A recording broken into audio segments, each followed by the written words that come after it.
Hello, everyone. Happy New Year. Welcome to level 2025 in this cosmic game of life. For those of you that don't know me, allow me to introduce myself. I'm Christina Celona, an intuitive astrologer, energy healer, indigo, empath, and life coach. I'm the owner of New Earth Harmony, Center for the Healing Arts. I'm also the author of Tales of Lunacy, an astrology and energy update for each new and full moon. And you can subscribe to that for free on my website, lunarlivingcoaching.com or newearthharmonycenter.com. I also have a few programs and services that I offer, and you can also check those out on my website. So let's just dive right into 2025 because there's a lot going on. There's a lot to get to. So first off, 2025 is a year number 9 in numerology. This is all about endings and completion, closure, finishing up and fading out phase. This is about synthesis and a transition from an old paradigm into a new paradigm, or an old chapter into a new chapter. The last time we had a 9 year was back in 2016. And those of you that have been with me for a while, we talked about the 9 year back then. If you remember all the people that were lost in 2016, very iconic actors, musicians, and world leaders. And it really felt like it was the end of an era. So a 9 year is for you to recognize some of your negative thinking patterns and habits and work on releasing them. A 9 is a time of release and letting go of old patterns, whether it's relationships, other situations, belief systems, jobs, etc. Anything that's no longer a vibrational match for you, it's time to let go of that. And this will create space, allowing new contacts, new connections, and new situations to enter your life. So use this 9 year to tie up loose ends and complete unfinished business. You might have to heal painful memories or situations, because a 9 can be a bit of an emotional roller coaster, as there's really significant transformation taking place in all areas of your life. So just remember, the key to a 9 year is all about release, change, and transition. Let go of the past and grow. So right off the bat, January, we had the Capricorn new moon back on December 30th. And that is a significant new moon. And I feel like that sort of started the year, even though it was just a couple of days before the actual New Year started. And it's significant because this allowed for a new expression of the Capricorn energy, as it's the first time in about 16 years without Pluto in Capricorn. Pluto was in Capricorn from 2008 until November of 2024, so very recently. And during that 16 years, it was really a time of reconstructing boundaries and old systems and structures that were crumbling to be rebuilt again, right? And this highlights responsibility, obligation, discipline, commitment, all Capricorn stuff. So that was a very important new moon to start off the new year. And this new year starts off on the 2nd and 3rd with a Mars opposite Pluto aspect. Now, this is the second of 3 of these oppositions. The first one was in early November, and we'll have another one later in April. But whenever these two planets come together in this type of an aspect, an opposition can bring up a lot of power struggles, anger, and even violence in some instances. And you may see that out in the collective, explosive type of energies. On the personal level, it's like there's a stirring in the heart for change and a strong urge for freedom and independence. There's definitely revolutionary vibes in the air, and we'll continue to see that throughout the year. But this may be about pursuing some kind of a passion project and feeling inspired and bold enough to express your free-spirited individuality and originality. So it's an important time. As we move on into the month, Mars retrograde re-enters Cancer. So Mars was in Cancer back in October, and then went on into Leo and then retrograded. And now he's moving backwards, okay, in Cancer. So Mars in Cancer can be very emotionally reactive. There can be emotional triggers, but really this is for you to reassess your actions and see if like what you're doing is supporting where you want to go and where you want to be. January 12th, as we move along, Mars and Neptune are in a very nice, beautiful, flowing aspect together. And it's a watery type of energy. So water, flooding, leaks, that kind of thing could play a role here. But this is also it's a very sensitive and emotional, reflective type of influence, going over old times and, contemplating on the past or where you want to go in the future. It's very much about an emotional release. And on that same day, we have a very big transition as the nodes of fate change sign from Aries and Libra to Pisces and Virgo. Now, the nodes of fate are about, obviously, fate and destiny and the past and karma. And this operates in the background and the backdrop for about 18 months. I like to call it our cosmic GPS, as the North Node will tell us where we're heading and the South Node tells us where we're coming from. So that'll be in play for the next 18 months. And so that kind of shifts like our direction a bit, collectively. So how to navigate the North Node in Pisces. Couple tips here might be practicing non-judgment, using compassion, surrendering anxiety and being able to free your mind from, anxious thought loops and things like that. Focus on the spiritual path. Pisces is very spiritual. And at the moment, we have a little bit of help from Saturn in Pisces. Trust in positive outcomes. Trust that the universe, God, creator, spirit, or whatever you want to call it, has your back, and acknowledge the connection with God and the universe. Be open and welcome change, okay? Because whether you welcome it or not, there's a lot of changes going on this year, okay? So, and you can't control it all, so you may as well let go what needs to be let go, like the 9-year suggests, and welcome these changes. Don't overanalyze things. You're allowed to use discernment, and that will be required, but you don't need to worry and obsess over things, And another important thing is stop looking for what's wrong and what you don't want, and focus more on what you do want and what you want to create and manifest. That's going to be very important this year, as our manifestations are really going to be happening a lot quicker, almost instantaneously in some cases. Okay, so then the next day on January 13th, we have our first full moon of the year in 24 degrees Cancer. And this is a very emotional full moon, and it's a culmination to the new moon that we had back in the summertime. Mars is retrograde in Cancer too, and close to this moon. All right, so there's going to be a lot of reflecting on the past, and maybe even emotionally triggered by some past things that are coming up at this time. Again, when we have these emotional outbursts and things that are coming up, it's really so that we can bring our attention to it, feel it, and then let it go. Uranus is in a favorable alignment to this full moon. So we can see some surprises and changes. And these changes are going to be evident changes. It's going to be like very tangible. Another interesting thing with this full moon is that Chiron and Hygeia is actually in a bit of a tense aspect.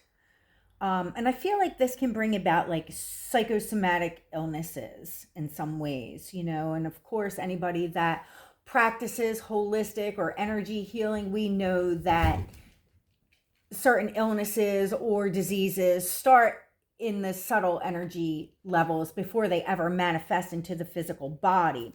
And so I feel like this is highlighting some of that at this time. There could be emotional wounds that show up, or it might be about how you don't feel supported or cared for. This is also an opportunity and an invitation for you to take a lot more self-care, do a lot more self-care practices. As we move along on the 15th, we have the sun in Capricorn opposite Mars retrograde. Okay, this is about a confrontation and an assessment. Again, revisiting your actions and your goals and seeing if what you're doing is taking you where you want to go. It's going to be very important, right? And then if it's not, then you know you need to make some changes and course correct there.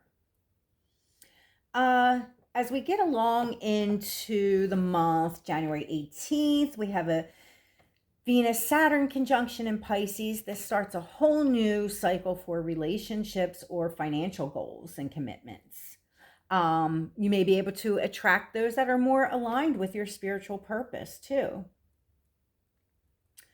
Another interesting one we'll have on the 21st, we have a Sun-Pluto conjunction in Aquarius. This is going to be in the very early degrees of the sign too. Pluto's recently just moved into Aquarius back in November, and it's going to be there for the next 2 decades, shaping the 2 decades ahead. The Sun and Pluto conjunct in Aquarius is very much about like a power to the people type of a vibe, you know, transforming humanity, transforming the frequency and vibration, bringing revolution, change, power, and liberation. And interestingly, that falls right on the day after Inauguration Day. So we'll see what, you know, transpires during that time, but I think it will be very eventful time there. So as we move on into January, we have a really nice Venus-Mars trine over the weekend of January 25th, 26th. This could be a good weekend, date night, whatever you want to call it. Maybe for meeting other people. This is also about fine-tuning the love vibration and having caring and supportive actions and behavior. There can also be meeting new people and these spontaneous connections, you know, these automatic attractions that stirs your emotions. You know, it might feel fated or like you've met this person before. It could even be someone from your past. There could be new friends that show up at this time, you know, that you instantly connect with. As we get on, the month basically closes out with a Mercury-Pluto conjunction. This is all about your mental power, you know, and the power of your mind over matter type of a thing. And January closes out on the 29th with a new moon in Aquarius. This is the first new moon of the year. It's also the Chinese New Year, the year of the snake. So snake represents wisdom and elegance and transformation. The snakes are intuitive and strategic and intelligent. Snake years, some previous snake years, 2013, 2001, 1989, 1977, 1965, and it goes so on and so forth from there. So if you're born in any of those years, then you're a snake. Snakes are about abundance and prosperity, fertility and rebirth, like shedding a skin, right? And moving on to something, very much coinciding with that 9-year symbolism. Snakes are intuitive. And this year is going to be very much about developing your intuition and trusting that and acting on your intuition, trusting your own judgment and making a call based on your intuition. There's a determination to accomplish goals, evaluate and make intentional decisions, and having clarity in your decisions, right? This is all about strategic planning and embracing new beginnings, not being afraid of change or personal growth. And then Jupiter in Gemini is in a favorable alignment to this new moon, also showing that there's growth and expansion and development. You know, it's expanding your outlook and your worldview. And it's a very future-oriented influence, you know, taking in the big picture. And so that basically sums up January. February begins with a beautiful Venus-Neptune conjunction in Pisces. I mean, this is just a creative, glamorous, romantic, dreamy type of energy here. Very magical and mysterious, you know. This can also signify divine connections. Again, feeling like you met somebody and you're just destined to meet them. And this day, the moon, Venus, and Neptune are all together in Pisces, and could really feel like a blissed out type of feeling here. As we move on, the first full week of February, Monday, February 3rd, the week gets off to a very quick start. And there's a lot of communication. It's kind of like a fresh breeze of these new ideas, thinking outside the box, being very innovative, you know, these exciting plans, communications that are coming and going, you know, social media is also highlighted here. And as we move on throughout that week, it's really a weekend of adjustments and corrections, problem solving, healing, that sort of thing. It's actually a weekend, and I'm going to be pointing this out as we go through the year here. But because Chiron is in the mix, Chiron in astrology is known as the wounded healer. He also rules over alternative healing practices. So when there is a major Chiron aspect, I will point out that it is a good time to schedule energy healing. And it's really about, I feel like, talking things out this weekend of February, healing conversations and talking things out, setting things straight, being direct about what you want, what you like, what you don't like, you know. There can also be new connections, new friends, and also even new relationship dynamics as your behaviors are more of like coming from like an elevated, awakened perspective now. February 10th, the week starts off buzzing and changes in the air. You're going to need to be flexible. There's a lot of surprises and instability and excitement coming at this time, leading us into the full moon in Leo on February 12th. Now, this is definitely going to be a full moon that is exciting with a lot of surprises and excitement. And like I said, instability. Because Uranus in Taurus is also squaring the luminaries here, squaring the sun and the moon. This is bringing all kinds of shakeups and surprises. So February 18th, the sun enters Pisces. There's a bit of a softening energy shift there. The 23rd, Mars is direct at 17 degrees of Cancer. So things will start to move forward. February 25th, we have Mercury and Saturn conjunct in Pisces. This brings a new cycle, but it's about really focusing your mind on what is manifesting immediately in your reality. So you want to be mindful of your thoughts because, like I said, we'll be manifesting things a lot quicker these days.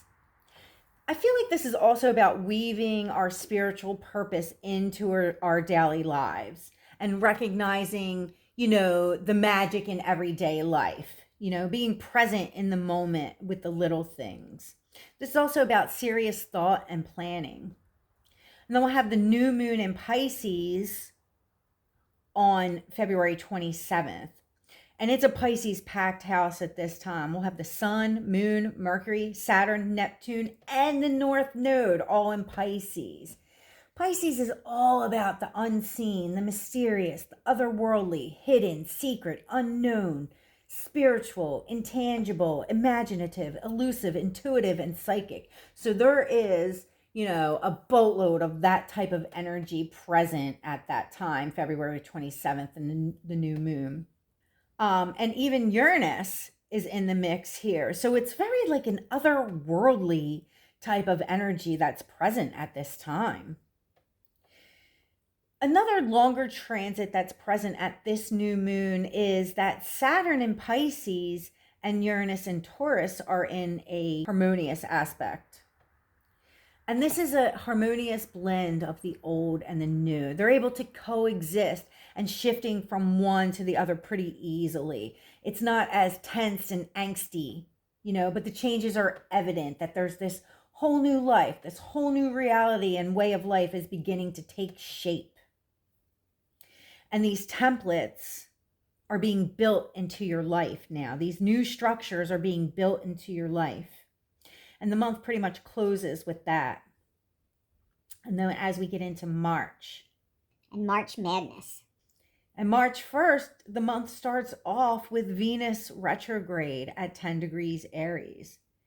Now, Venus retrogrades the least of all of the planets. It's about every 2 years, maybe a little bit more. And in Aries, Venus is not really comfortable in Aries. So this is like warrior woman energy here. And Venus will be retrograde until April 13th.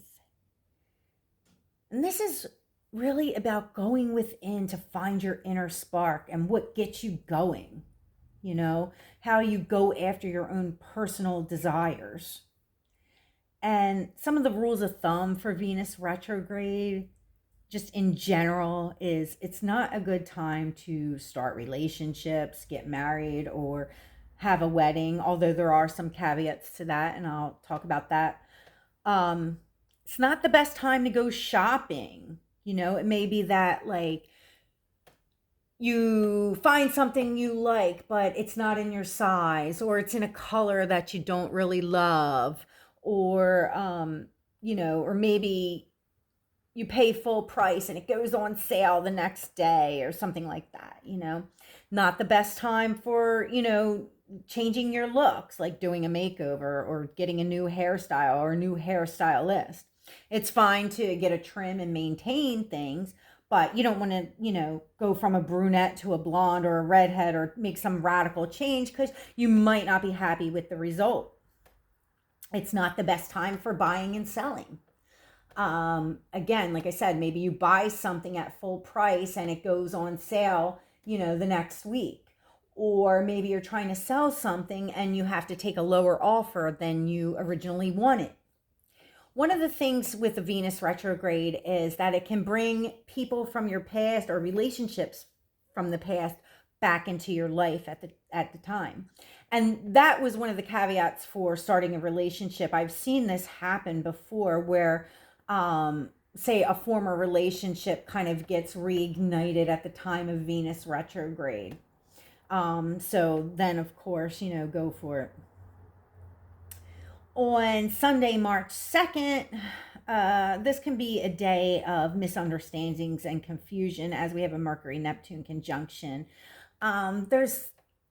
You could be like missing the point of something, or like I said, having a misunderstanding or some confusion in a conversation, or directions or whatever. It's not a good day for signing paperwork. There could be missing information or something like that. You didn't quite get it right.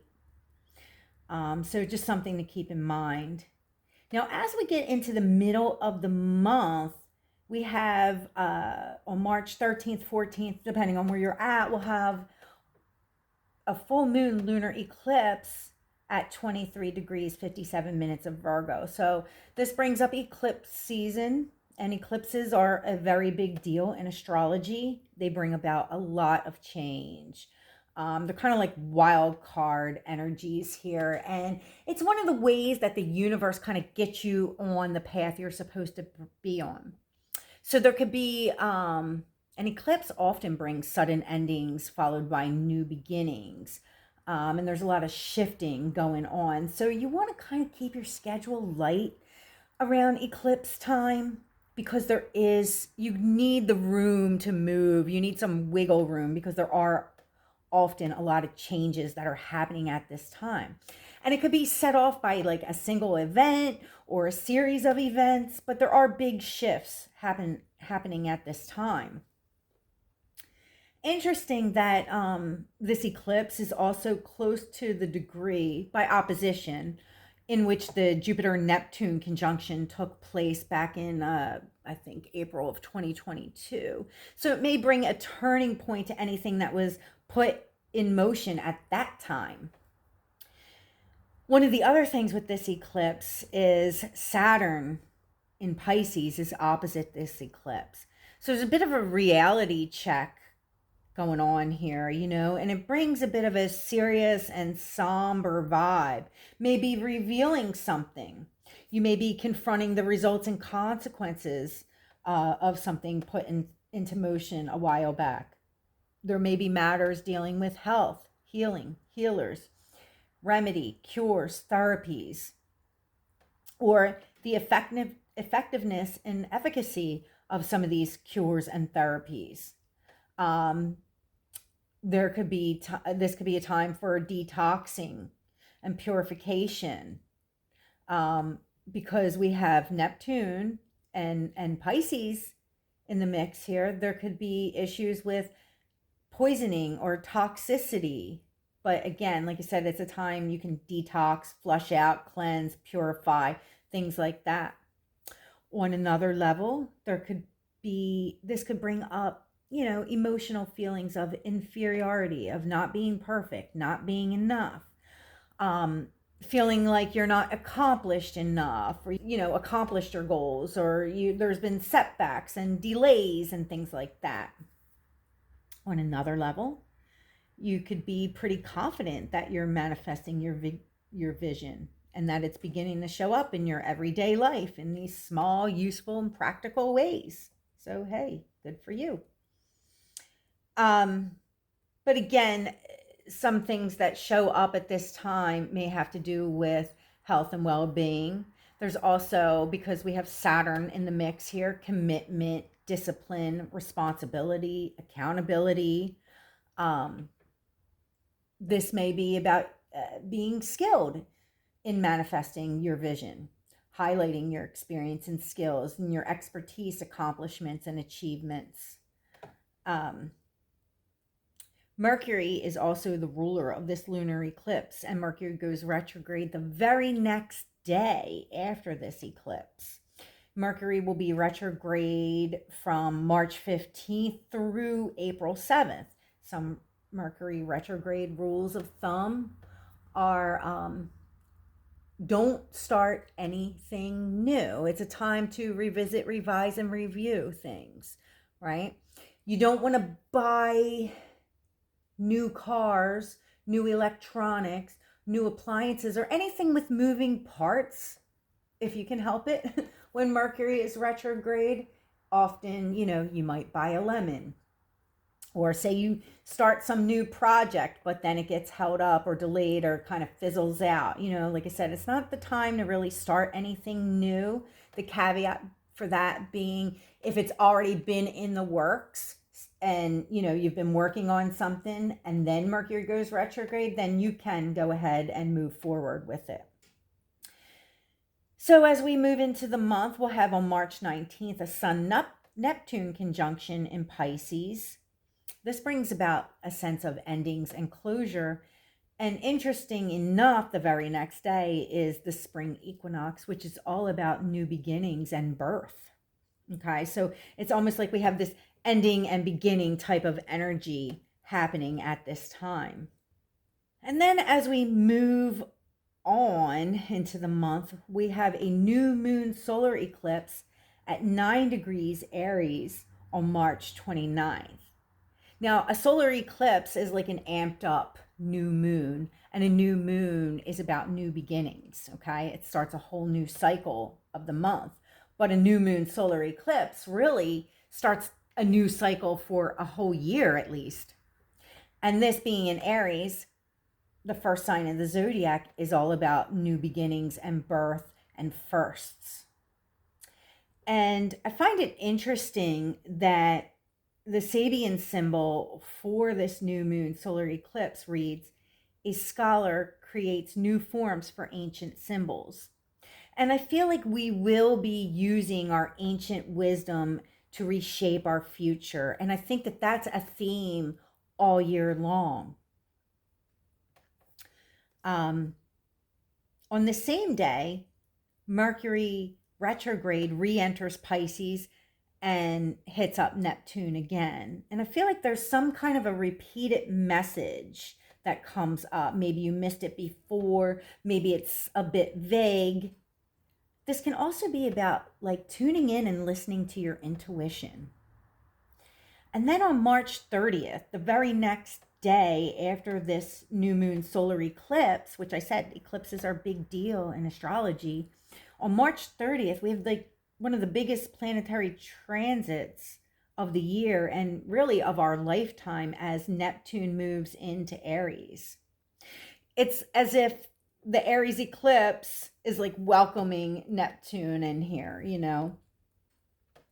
And Neptune has a 165-year orbit. It spends about 13 to 14 years in a sign. So it's going to stay in Aries until 2039. Now, the last time we had Neptune in Aries were the years 1862 through 1875. The American Civil War took place during that time. We also, interestingly, had pioneering efforts in chemistry and drugs. And so this to me seems like a full circle thing with like big pharma, and about releasing other cures and patents and things like that that it already exist that have perhaps not been a mainstream thing or haven't been available. I feel like in the coming years, we're going to see new developments with that. One of the other things, since Aries is the god of war and Neptune's a very spiritual influence, I feel like it will become a bit more apparent that there is a spiritual battle and a spiritual war that's taken place right in front of us. Maybe it's somewhat hidden, but I think it will become more apparent. On another level, I feel like this is all about a new dream, starting something new, a new vision coming into play here. There can be also new images of strength and willpower and intent, hidden and subtle strength. I feel like also there will be new ideals of masculinity. Like there's going to be new role models and new ideals of things coming in the future. This is also about projecting your will and intent and taking inspired action and even acting on your intuition and following that, following subtleties and undercurrents and things like that with a new awakened awareness. And then the very next day on March 31st, it's a rare thing, really, that there are no aspects at all. At all. So I've not seen that too many times ever. And so that wraps up March. And then as we get into April, the first couple of days seem, pretty quiet until we get into April 4th. And then again, we have that Saturn in Pisces, Uranus and Taurus coming together in a favorable aspect here. And again, this is about blending the old with the new. It could be about awakening your senses to a more spiritual purpose and your role in this. There's a lot of potential and possibility for that. This can be about making spiritual practice part of your reality, and seeing the changes from doing that. We can also see out there in the collective changes to financial systems having to do with market liquidity too. But there's very much about feeling your way through things and following your instincts and intuition. And again, I feel like that's a theme throughout the year that we're going to have to learn how to trust that more. Sunday, April 6th, we have a nice Venus retrograde in Pisces, trine Mars in Cancer. Another good date night, creative energy here. Just again, both in water signs, so it's going with the flow. This can be revisiting the past, old memories and things like that. Your emotions are closer to the surface at this time, they're being stirred. This can also bring up any other kind of things to have to do with actual water again. Water, floods, leaks, all that kind of stuff. But there's an emotional psychic sensitivity to this influence here. April 7th and 8th, Mercury goes direct at 26 degrees, 50 minutes of Pisces. And then on the 12th, we'll have a full moon in Libra. And Venus will also go direct. Venus is the ruler of the Libra full moon, and she's going direct on the day of the full moon. So it's very significant. And Chiron is opposite this full moon in Libra. And this is highlighting weaknesses, wounds, and vulnerabilities in your relationships. It can be bringing attention to these weak points so that you're able to heal and correct them, so that you can bring things into balance. On another level, Libra also has to do with agreements. And with Chiron here, you might be looking for a loophole or looking for a way out of something. This full moon can also bring up some dilemmas and choice points that you'll have to consider. And then we have a couple energy shifts as we get into the third week of April, April 15th or 16th, depending on where you're at. Mercury re-enters Aries. And this is more of like a sharper mind. So as he leaves Pisces, where there's, some fog and confusion there, now there's a bit more clarity, right? And we can communicate more directly and things like that. And then on the 17th, Mars re-enters Leo. And this is all about acting with confidence and following your heart and pursuing creative pursuits and about entertainment, fun, and children's activities. And then on the 19th, the sun enters Aries. So there's quite a few energy shifts happening that week.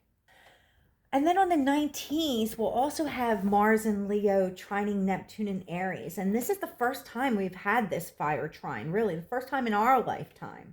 And it's very visionary and creative, about taking inspired action and following your heart, following your intuition and taking inspired action and feeling bold enough to do it.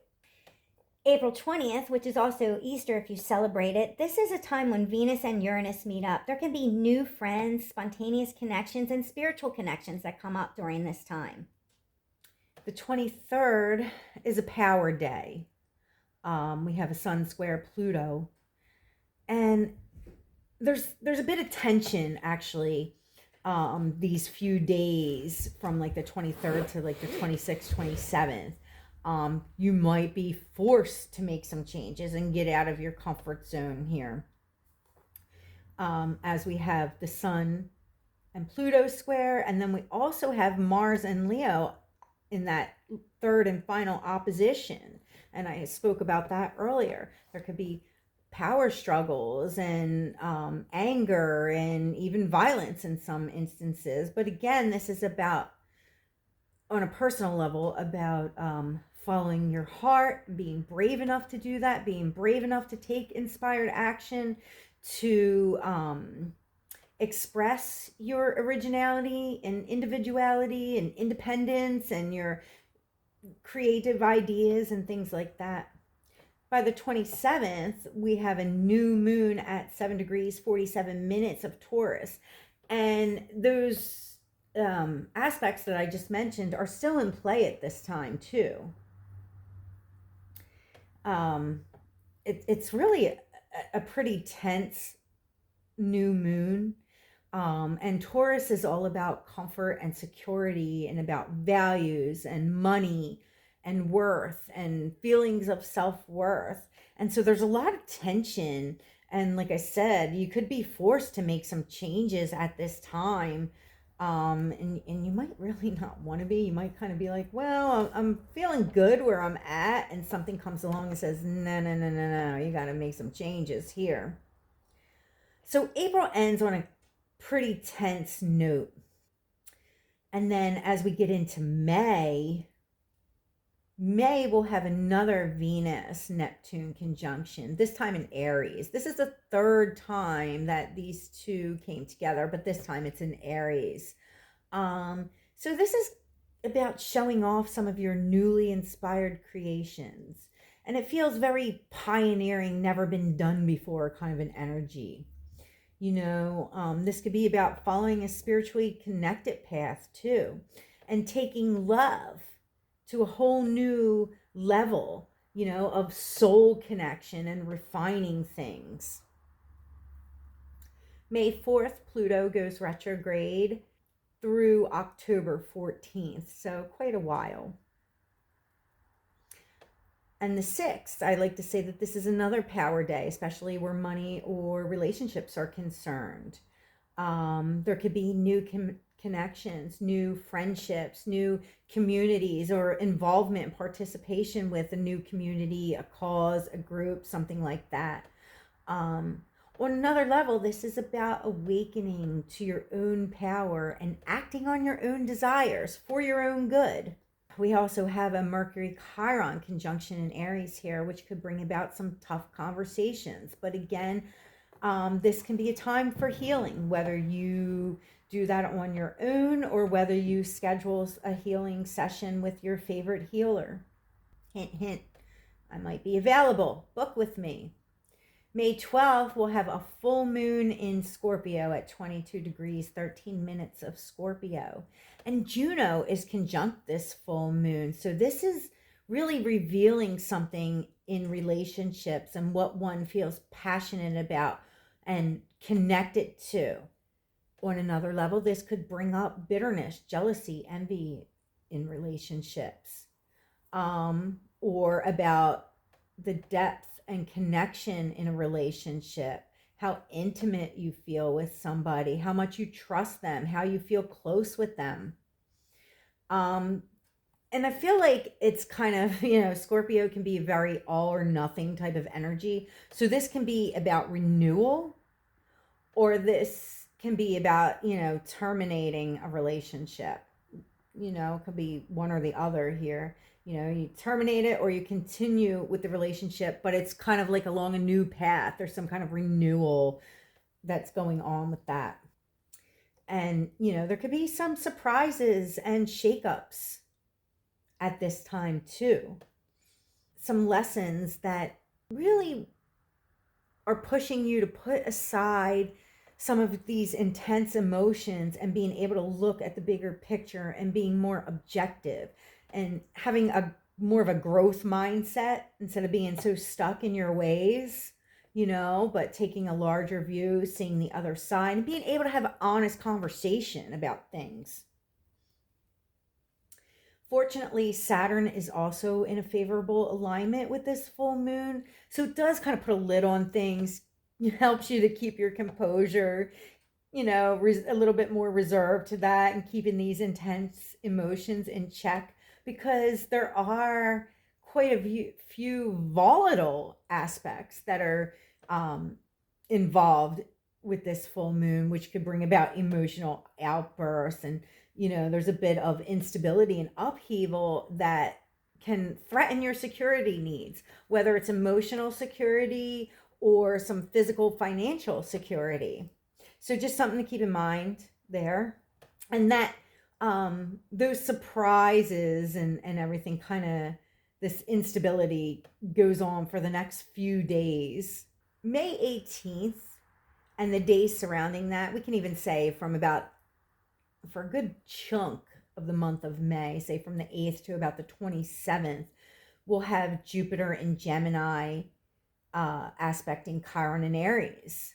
And this is all about this is about growth and understanding, leveling up your knowledge on some subject. This can also be about learning new healing techniques, whether you're a healer yourself or you go to a healer and it's kind of helping you to evolve. That you could be going over, whether you're talking about it or thinking about it over painful episodes in your life, and what you've learned from that and how you've grown due to these painful experiences. On another level, again, we could have healing sessions, whether you're dealing with Reiki, acupuncture, or some other kind of hands-on healing. This can also bring about mentors and mentoring, or a new guide shows up, or there's something that grants you entry into some other experience or some other opportunity that comes along. So, and it's a longer period, it's a couple weeks, from about May 8th through the 27th, a good chunk of the month of May where this aspect is in play here. And then moving on through May 22nd, we have another fiery trine between Venus and Aries and Mars and Leo. And now they're both in direct motion. And this is all about asserting your desires and what you want and what you like and don't like. And you're able to go after what you want and let your heart lead the way in any creative pursuits, romantic pursuits. It's like you're being bold and unapologetic and authentic. You could be attracting attention, or maybe you play a leadership role and you're feeling like you're ready to charge ahead there, full steam ahead, because this is a very fired up, hot influence here. May 24th is another power day. And this is all about your mental power. This could also highlight communication networks here. And on another level, this is about awakening, like the people, power to the people. People are awakening to their own power. They're learning. There could also be a lot of like unexpected news, shocking news, a lot of different news or communications that are coming and going here. It might also just be you learn something new, or you have this new breakthrough idea, or perhaps there's a break in communications or some kind of a hack, or we can also see changes in banking, currencies, values, economies, instability in markets, and things like that. And then on the very next day, we have another big energy shift on May 24th as Saturn enters Aries for the first time since 1996 through 1999 was the last time Saturn was in Aries. So that has about a 29 to 30 year cycle there. And Saturn will stay in Aries until about mid-April 2028. And this is all about reshaping and reforming your intentions and pursuing long-term goals and being more mature, not just acting out, but this is about being more intentional and deliberate in your actions and behavior. And I feel like that's very much in line with the snake energy, the snake year that we talked about earlier. This is about focusing your energy and acting in a disciplined way, reserving your strength. This can also be about leadership and authority, but a new type of leadership. This is about having a pioneering spirit that's coupled with a sense of duty and about stepping up, being counted. And for those of you that have been with me for quite some time over the last several years, I've talked a lot about the crumbling of all of our systems and structures. And of course, we could see that out on the collective there, right? The crumbling of all these systems and structures out there. Also within ourselves, as I've used the metaphor of being a house under construction. But at this time, while Saturn moves into Aries, this is very much about pioneering new systems and foundations for new beginnings. It's like we're putting this all together here. And as I said, our actions are geared toward the long term. So don't expect immediate results. It's about like forging new paths. Taking on leadership roles, being responsible, having courage and discipline, personal authority and sovereignty, personal boundaries, personal goals, personal responsibility and accountability for your actions and behavior. So for those of you that may have been born in the later 90s, you'll be having your first Saturn return. So this is really like the first mark of maturity in your life. If you're around 29 to 30 years old, that's about the time that you get your first Saturn return. And so it's a pretty monumental time in your life. And anyone that's born in the later 60s, now you're embarking upon your second Saturn return. So that's a big deal too. As we move on into May, we'll have a new moon on Memorial Day, a Gemini new moon at 6 degrees 6 minutes of Gemini. Of course, Gemini rules over communications and our mindset and things like that. Interesting though is that Hygeia is also very close to this new moon in Gemini. I feel like there's going to be a lot of talk and news about health and healthcare, and cures, therapies, remedies, health habits, and healing, and all that kind of stuff. And Pluto is in a very favorable alignment. Pluto and Aquarius is in a favorable alignment to this new moon. There might be talk of regenerative procedures or technologies, health breakthroughs, and things like that. I feel like also because we'll have Saturn and Neptune both in Aries now, and Sirius in Aries, all in a favorable aspect to this new moon. And I feel like this can bring up new systems having to do with food and nutrition, nutritional information, caring for the body, water and irrigation systems. There might even be talk on doing things in a different way, laws having to do with the way that food is grown.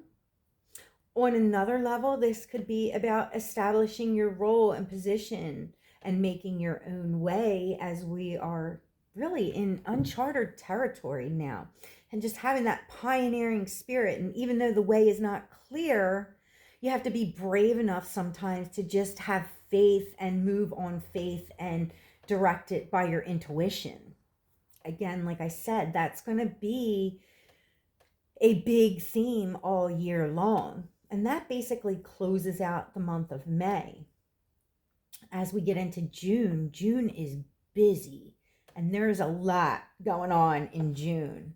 Right away on June 1st, we have Venus and Chiron conjunct in Aries, and this can be about healing relationship rifts or taking your love game up to a new level, taking relationships to a new level.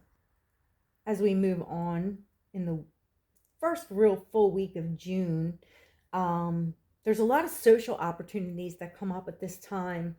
New invitations, introductions, a lot of new conversations that you can get involved with other people, and being open to different views and opinions. There might be someone that comes along that is able to help you in some manner, help you to advance or progress along in some way. But this is going to be very much about speaking from the heart, showing a genuine interest in creative ideas, plans, any plans for vacations, entertainment, enjoyment come up at this time. You could also be like learning something new or practicing or improving some kind of a talent, sharpening your skills in some way.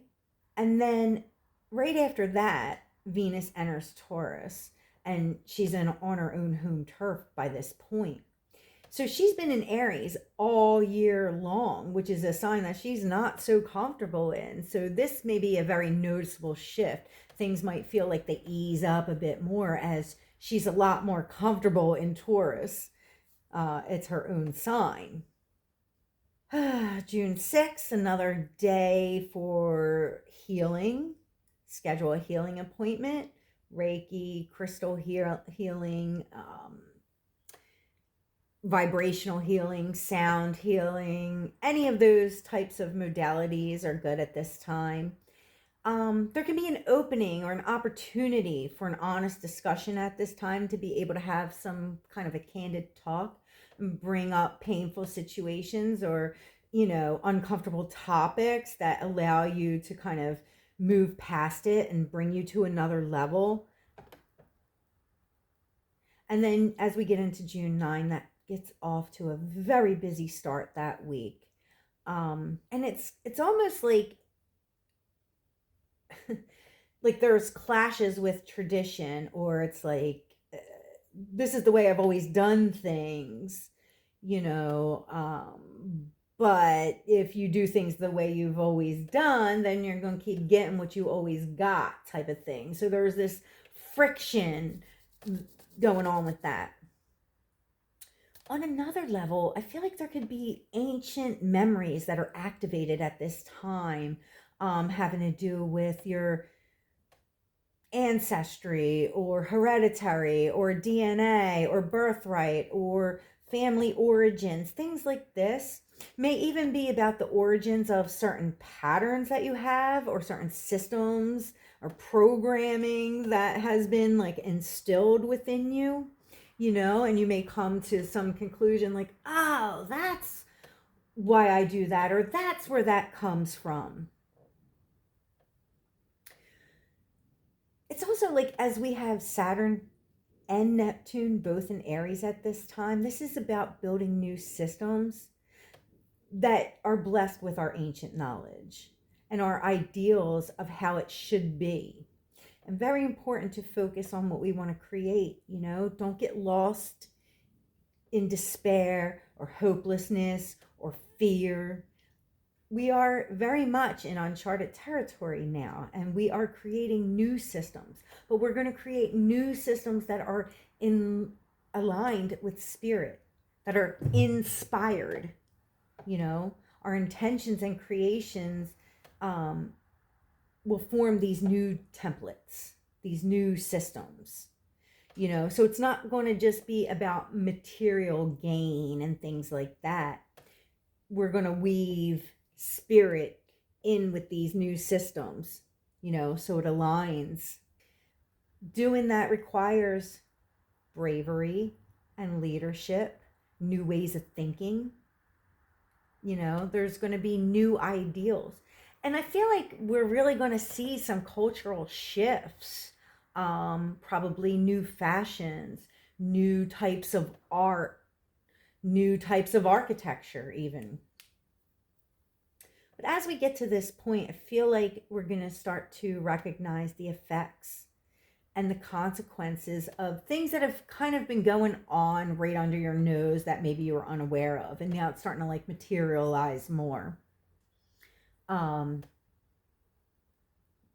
There's also, I feel like, changes to do with society's attachment to possessions and security and material values. And that's going to really start transforming on a collective level. Of course, we might most definitely see, again, changes in economic markets, in banks, currencies, all that type of thing.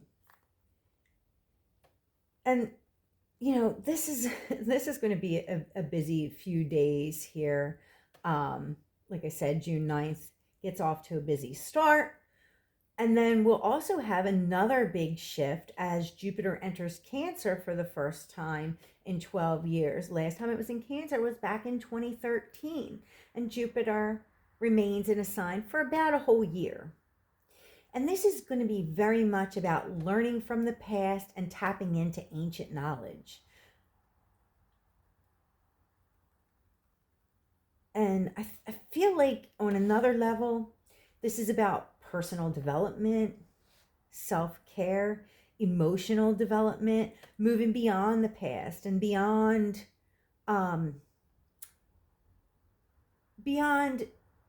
habits and conditioning that are no longer serving a purpose.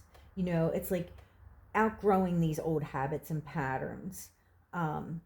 On another level, this can be very much relating to property and land development and home improvement and DIY type things. Real estate markets may grow at this time too. And of course, those of you that know me, I love home improvement and DIY type stuff. So this is for the whole year ahead. Okay, June 10th, the next day, is another day with a Chiron aspect that healing is prominent. But this can also be about following your heart, and that it may lead you down these new paths, new and exciting paths that you would have never thought you would have been on. This can bring up new mentors or mentoring type of situations. And then June 11th, we'll have a full moon at 29 degrees 39 minutes of Sagittarius. And this brings a turning point to the Sagittarius new moon that transpired back on December 1st of 2024. Sagittarius highlights our truth, beliefs, growth, the law, nature and natural law, and our inner internal judgment, our sense of right and wrong. I feel like this full moon has a very supportive and encouraging energy with it too. That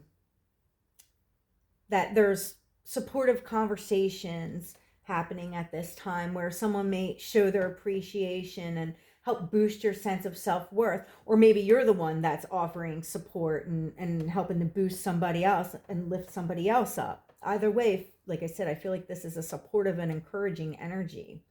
I feel like also there's a lot of enthusiasm with this full moon, and about following what you know to be true, like deep within your heart, that inspires you to just act boldly, but with integrity and with the best of intentions. There's also a fire grand trine at this time. So picture like this fiery triangle in the sky at this new moon, involving Chiron in Aries, the moon in Sagittarius, and Mars in Leo. And again, this is all about following your heart, being true to yourself, being genuine and authentic, and that can lift you to the next level and healing from things and moving on. There's also Uranus involved in this full moon. Uranus is actually in a square with Mars, so it's kind of fueling this fiery grand trine here and bringing a lot of shock waves and unexpected, or just being able to act spontaneously and out of character at this time. Like I said, just really following your heart and following what you know to be true, and it may come as a surprise to others because, like I said, it may have you acting out of character, what others may think that you should be doing, and you're like, no, this is what I'm doing.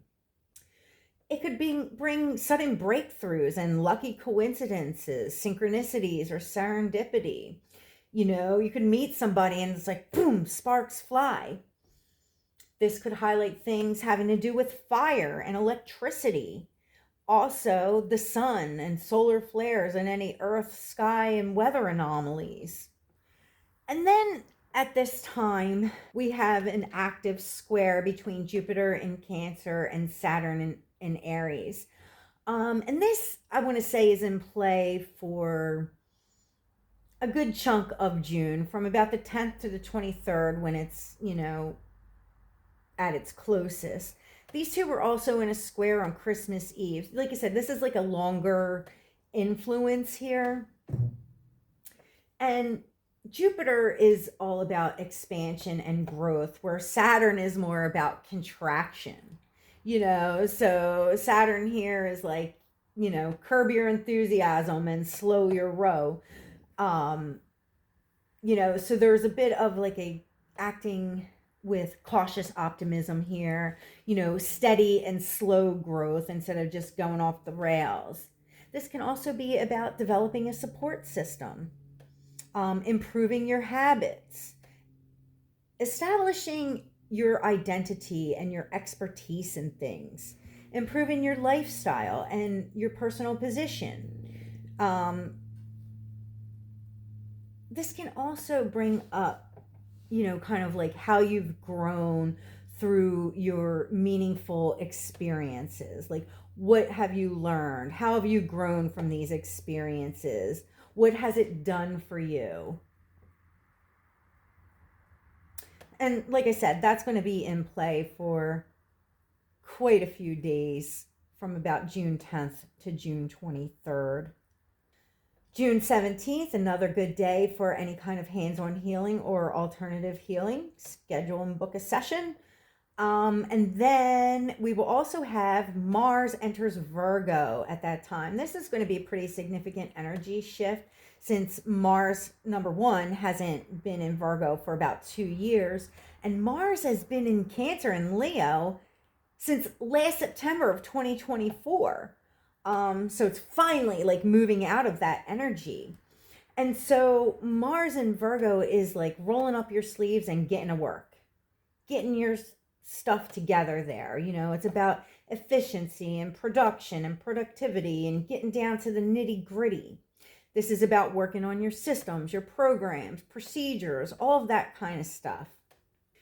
And that's going to be in play for a few weeks. And then we'll also have on June 18th a square between Jupiter in Cancer and Neptune in Aries. And this is about a 10-day or so influence here from about, let's say, about the 15th through the 25th. And this is, I feel like, about developing your intuition and knowing in your gut things, personal development, being able to move into the unknown but still have faith. There's a lot of firsts that come up, a lot of pioneering energy all of 2025. And it's like doing these like unbelievable things for the first time that you would have never thought that you would have the courage to do, and this is about like testing your faith, testing your beliefs, and having your faith be stronger than your fear.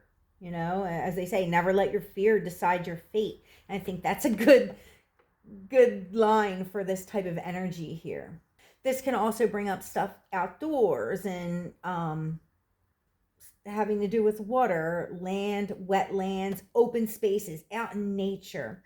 This could be about property and real estate development, and untapped land kind of a thing, And as we get into June 20th, that's the summer solstice.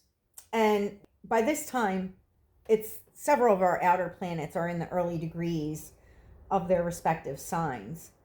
And they're converging and conversing with one another. And as I mentioned, I feel like bringing a lot of cultural shifts. These are generational planets. They have very long orbits. And so they do kind of start to weave the tapestry that our society is built on, and what our societal norms and behaviors are, what's acceptable, what are our ideals and our models and our role models and our examples of strength and masculinity and authority.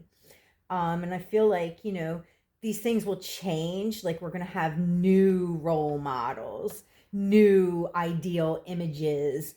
And of course, like I said, changes in fashion and art and architecture and all these kinds of things.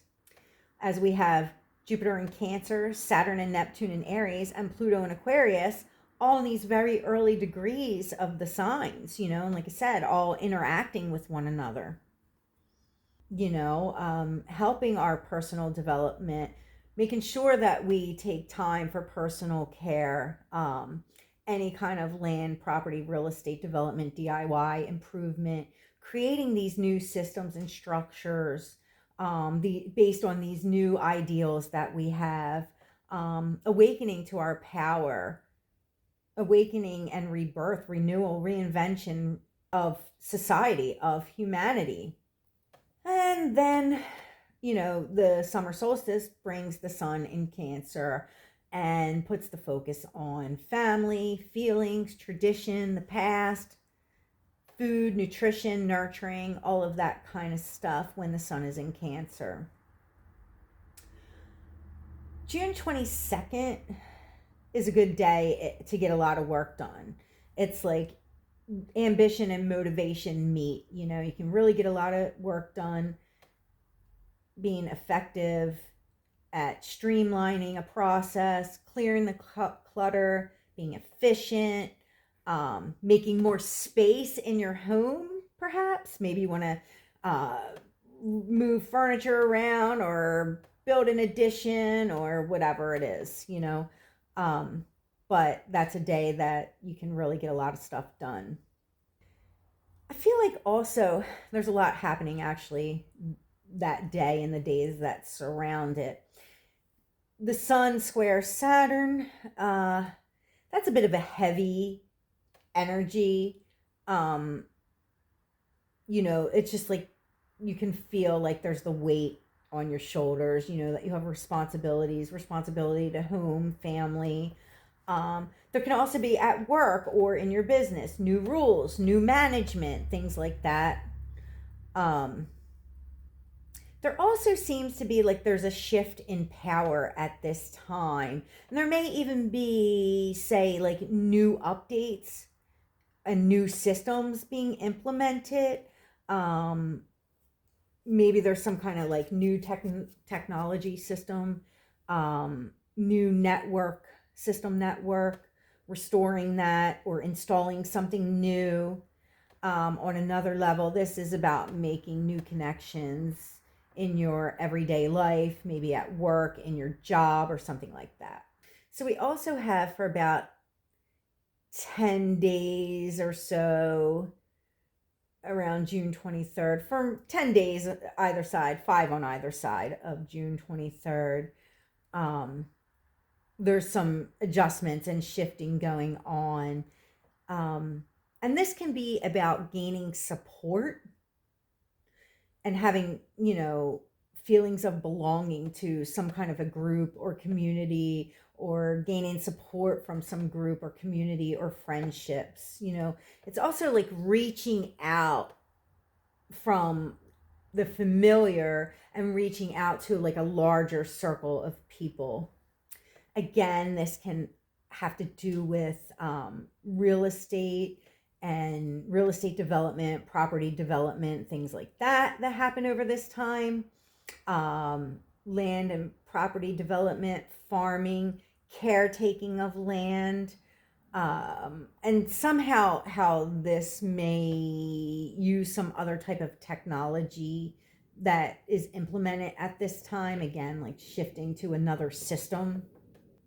On a whole other level, this is about recalibrating and fine-tuning your vibration, upgrading your personal system, upgrading your DNA, upgrading your own bloodline, elevating your roots from where you've come from. But for the days that follow, June 24th, this is a lucky day as the Sun and Jupiter are conjunct in Cancer.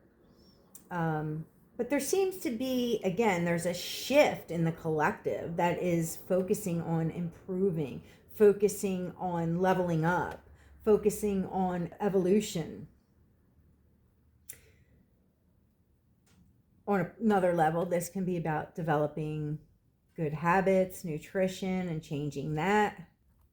I feel like there's going to be some shift in the systems having to do with food and farming too.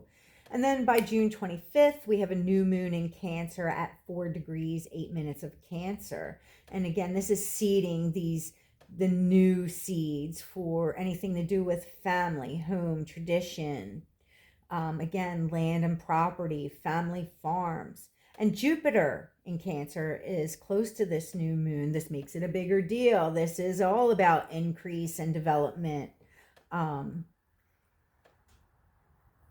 Mars in Virgo is also in a favorable aspect to this new moon. So I feel like anything that is started at this new moon really can take off, and the efforts are effective, and it's moving forward with progress, advancement, improvement, streamlining systems and procedures. Again, having to do with health systems.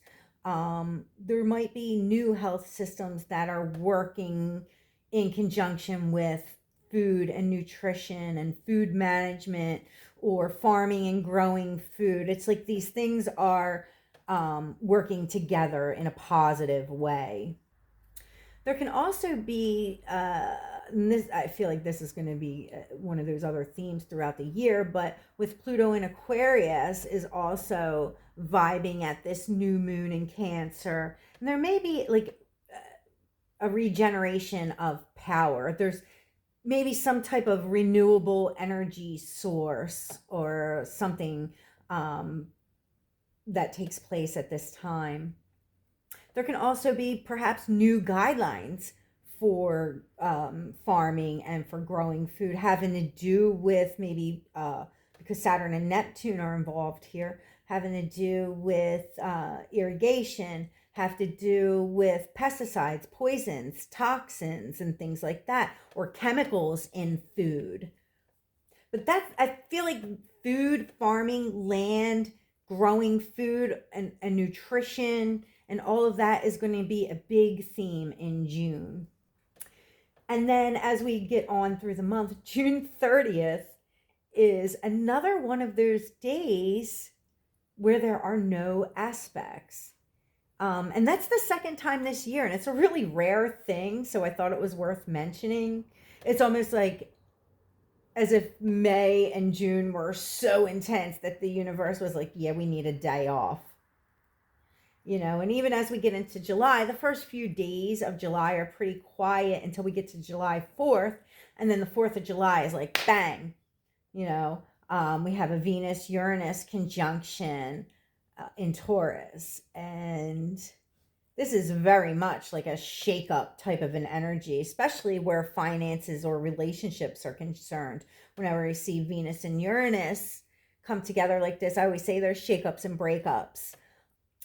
Interesting, though, that it's in the 29th degree. This is a very last degree. So although they're starting a new cycle, there's something that's ending. It's kind of like this farewell here. This can bring, like I said, shakeups, economic instability, changes to banking, markets, currencies, things like that. On another level, there are awakening senses, and there are just sudden awakenings that come at this time. Maybe you meet somebody that kind of shakes you up, and introduces you to something new. There can also be changes to your sense of self-worth. So later that day, Venus leaves Taurus and she moves into Gemini. And we'll feel that energy shift. Venus in Gemini is a lot more social. So there can be like social connections and engagements, just enjoying being out and about and, just running into neighbors and siblings and here and there and just enjoying the moment. Venus in Gemini is very much about enjoying the moment. And then we have another huge energy shift as we get into our second week of July. July 7th, Uranus moves into Gemini. And this is another huge energy shift as Uranus has an 84-year cycle and it spends about 7 years in a sign. So Uranus being the planet of change, revolution, surprise, and shock, sudden happenings, all about doing things differently. Freedom, liberation, genius, and innovation. Also has to do with air and sky and aviation, electricity. So this is really going to speed up time. Gemini is kind of a speedy energy anyway, and it speeds up the mental process with Uranus and Gemini. This is all about freeing your mind. So some of the most recent transits of Uranus through Gemini was back 1941 through 1948, 1858 through 1866. And both of those times, unfortunately, coincided with the U.S. being involved in a war, World War II and the U.S. Civil War, which by no means does it mean that war is unavoidable, but it's definitely worth noting. As I said, Uranus in Gemini is all about freeing your mind. And Bob Marley said it best, right? No one but you can free your mind of mental slavery. And again, that's a great tagline for this time. Uranus will be in Gemini from 2025 through 2033. but we're only going to get like a taste of Uranus in Gemini. He'll be here through November 8th. Then he'll retrograde back into Taurus for a little while. And then again in April 2026, we'll move back into Gemini and then remain there through 2033. So it's a little bit of shifting back and forth there. But this really like speeds up your mind and your mental processes, you know, heightens your curiosity. This is all about like learning new things and being able to change your mind, speeding up your thoughts, being inventive and innovative. This could be about communication and communication networks and platforms, speeding up in that way. Maybe there's some other new social media platform. I think we're also going to see changes in innovation to any kind of transportation or shipping. Maybe we'll have flying cars, drones, air travel, space travel. It's all on the table there, you know. Like I said, this is about freeing your mind and having freedom of thought and being able to express that. I also feel like with Uranus through Taurus for the past 7 years, since about 2018, this is all about awakening our senses and our senses coming online. And I've talked a lot about that over the years. Now I feel like information comes in more in direct downloads, like right to our mind, you know, and we're using our minds in new ways. Uranus in Gemini can also bring a lot of restlessness, you know. It's like wanting a new experience, feeling like I want to be more spontaneous, I want to do things differently, I want to, you know, do something I've never done before. You can also be saying things to shock people. I also feel like this can change the way that like the pathways or delivery systems of electricity. Like maybe it's going to come in a new way, and that kind of to me goes along with that Pluto in Aquarius when I talked about renewable energy, as Uranus is also the ruler of Aquarius. So there's this, you know, two of these types of energy happening at the same time. I already talked about being curious, learning new things, changes in education. I think we may very well see that.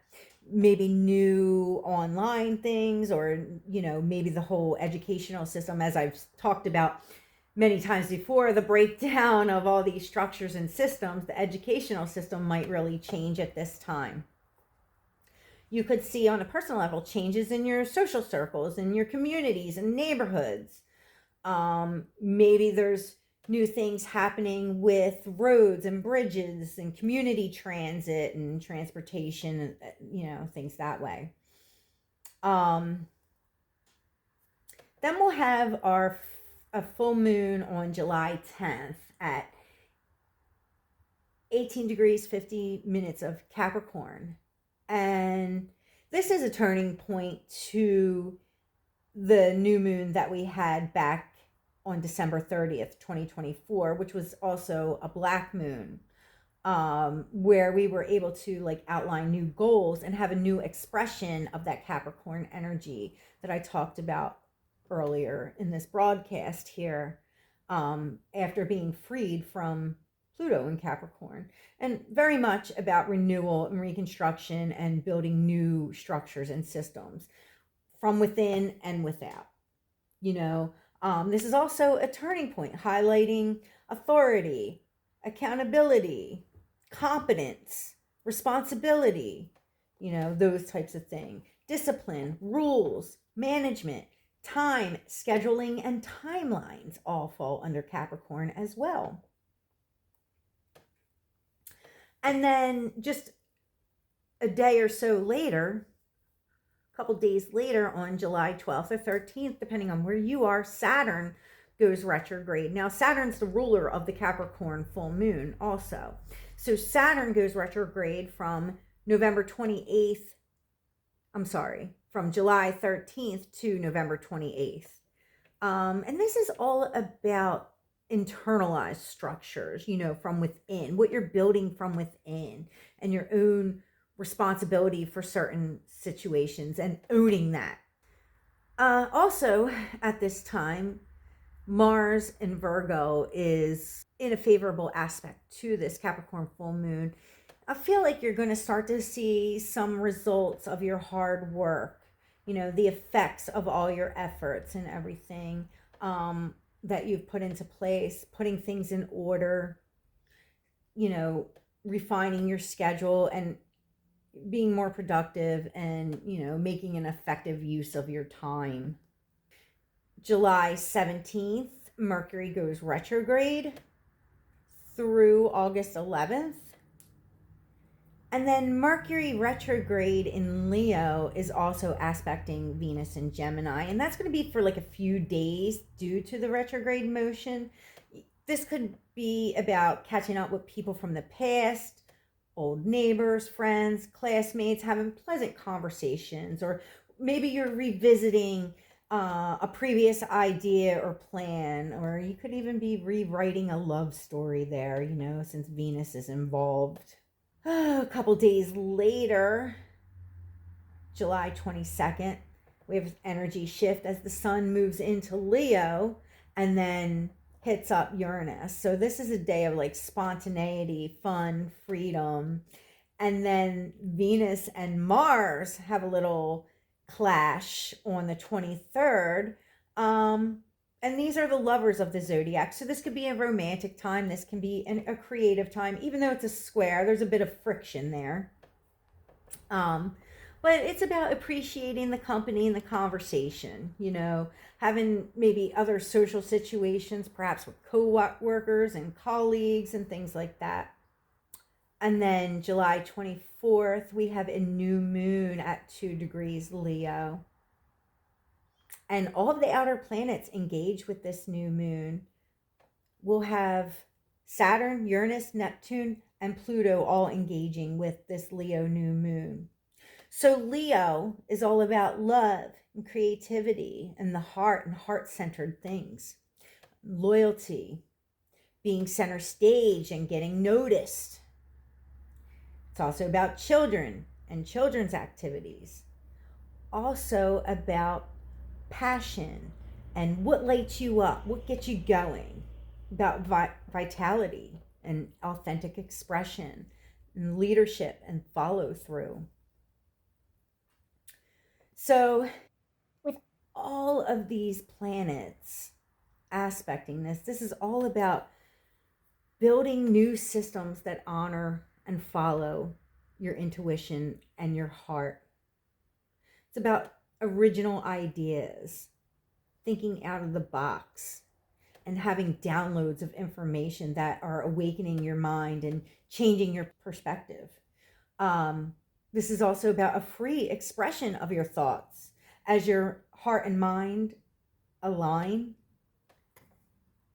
and you are able to like magnetically attract your people and your tribe, whatever groups, networks, friends, just by being you, speaking from the heart and being authentic. It's a time for stepping into your power and authenticity and uniqueness and originality, liberating your power on another level, because Leo deals with the heart and we have all this stuff going on. You may actually feel like heart palpitations or your heart skipping a beat. And then the month closes out, July closes out on the 30th with a couple energy shifts. Just Chiron goes retrograde in Aries, and then Venus enters Cancer for the couple weeks ahead. And then we get into August. And August starts off. The first week of August is very much about home and family values, and even property values. Again, building and establishing new systems and new structures that are aligned with this. And it seems like there's a collective shift going on here, having to do with home, family, and things of that nature, family values. August 6th, we'll have another energy shift as Mars enters Libra. Mars is not so happy being in Libra, as Libra is all about peace and harmony, and Mars upsets that. You know, Mars being the god of war, he comes in and upsets the balance here and ruffles some feathers. As we get into the 8th and 9th of August, Mars in Libra and Uranus in Gemini hook up here in a favorable aspect. And this is going to move things along really fast. This is an exciting time. And it really just fast forwards, fast tracks this energy here, whatever started at this time. And you might initiate contact or get involved or initiate some kind of negotiation. There's also some surprising news that happens at this time, or shifts and changes in changing your mind. There's new and exciting plans. There's a lot of talk, negotiation, new ideas coming up at this time. While at the same time, Mars is also opposite Saturn, which kind of puts the brakes on that fast moving energy. You're going to want to go, go, go and get things moving and get on with it. And Saturn says, hold on, you need a little bit of patience and, kind of disciplines and focuses your energy so that your actions are geared more towards long-term goals. And that can feel frustrating. And this energy is also in play at the full moon on August 9th at 17 degrees Aquarius. And the Sabian symbol for that full moon is a man's mask removed. And I feel like that's very much about seeing things as they are and removing the veil. Aquarius rules over humanity and the collective, and society, community. And I feel like there's a lot of awakening and turning points and revelations at this time.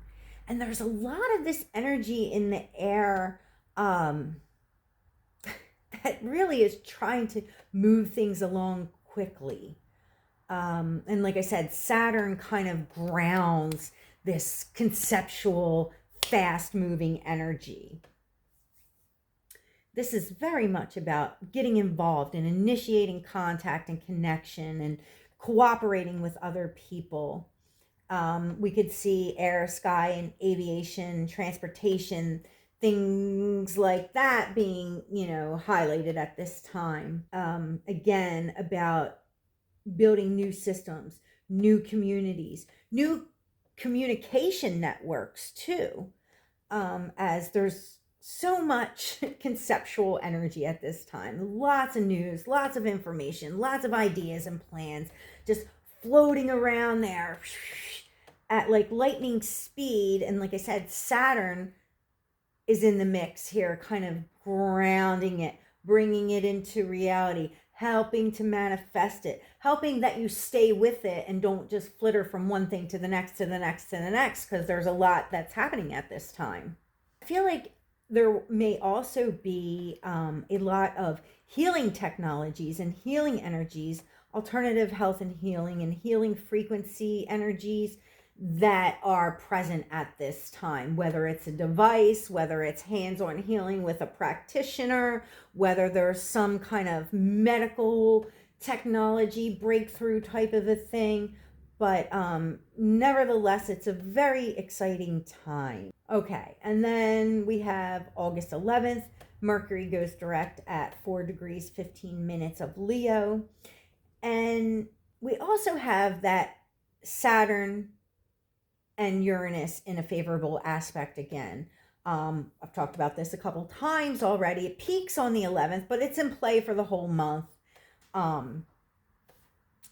This might be about new rules and guidelines for any kind of media, technology, social media, or any new types of transportation, high-tech transportation, air routes, flight patterns, this is very much about bridging the old and the new, um, and how we're shifting from one to the other and how both are somewhat coexisting peacefully at this time. This can be also about new leadership and authority. Again, new types of vehicles or transportation. Also, at this time is another lucky day for love and money, as Venus and Jupiter are conjunct in Cancer. We could also see a rise in property costs or property values. If you're interested in home decor, home improvement, and DIY, this is a good day for that and making it all look beautiful. But like I said, it's a lucky day, so just enjoy it.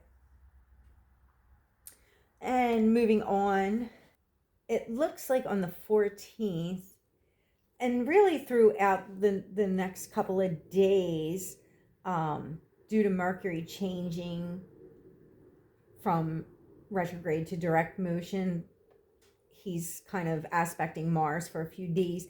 I feel like these are like creative ways to initiate contact and initiate conversation.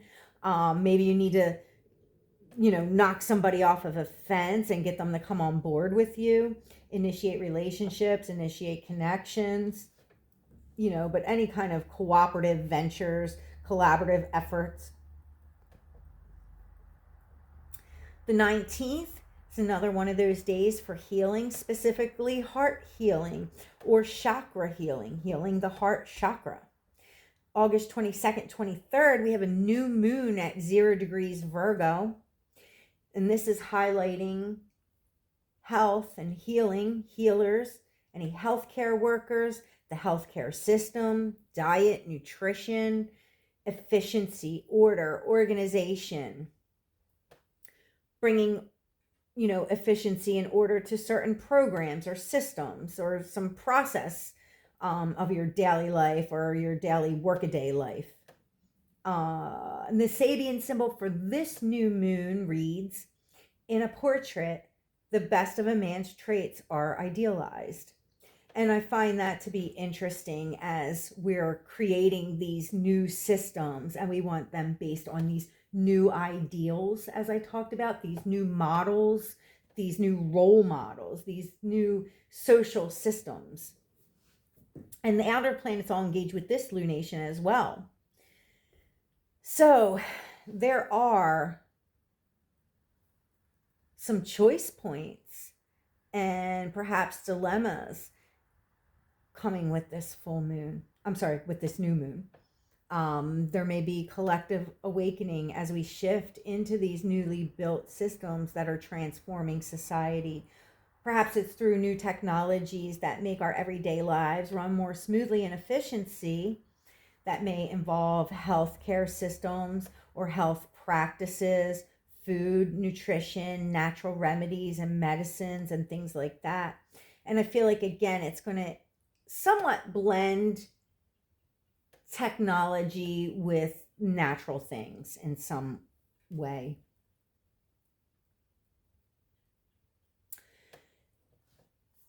Uranus and Gemini is also kind of nudging this new moon.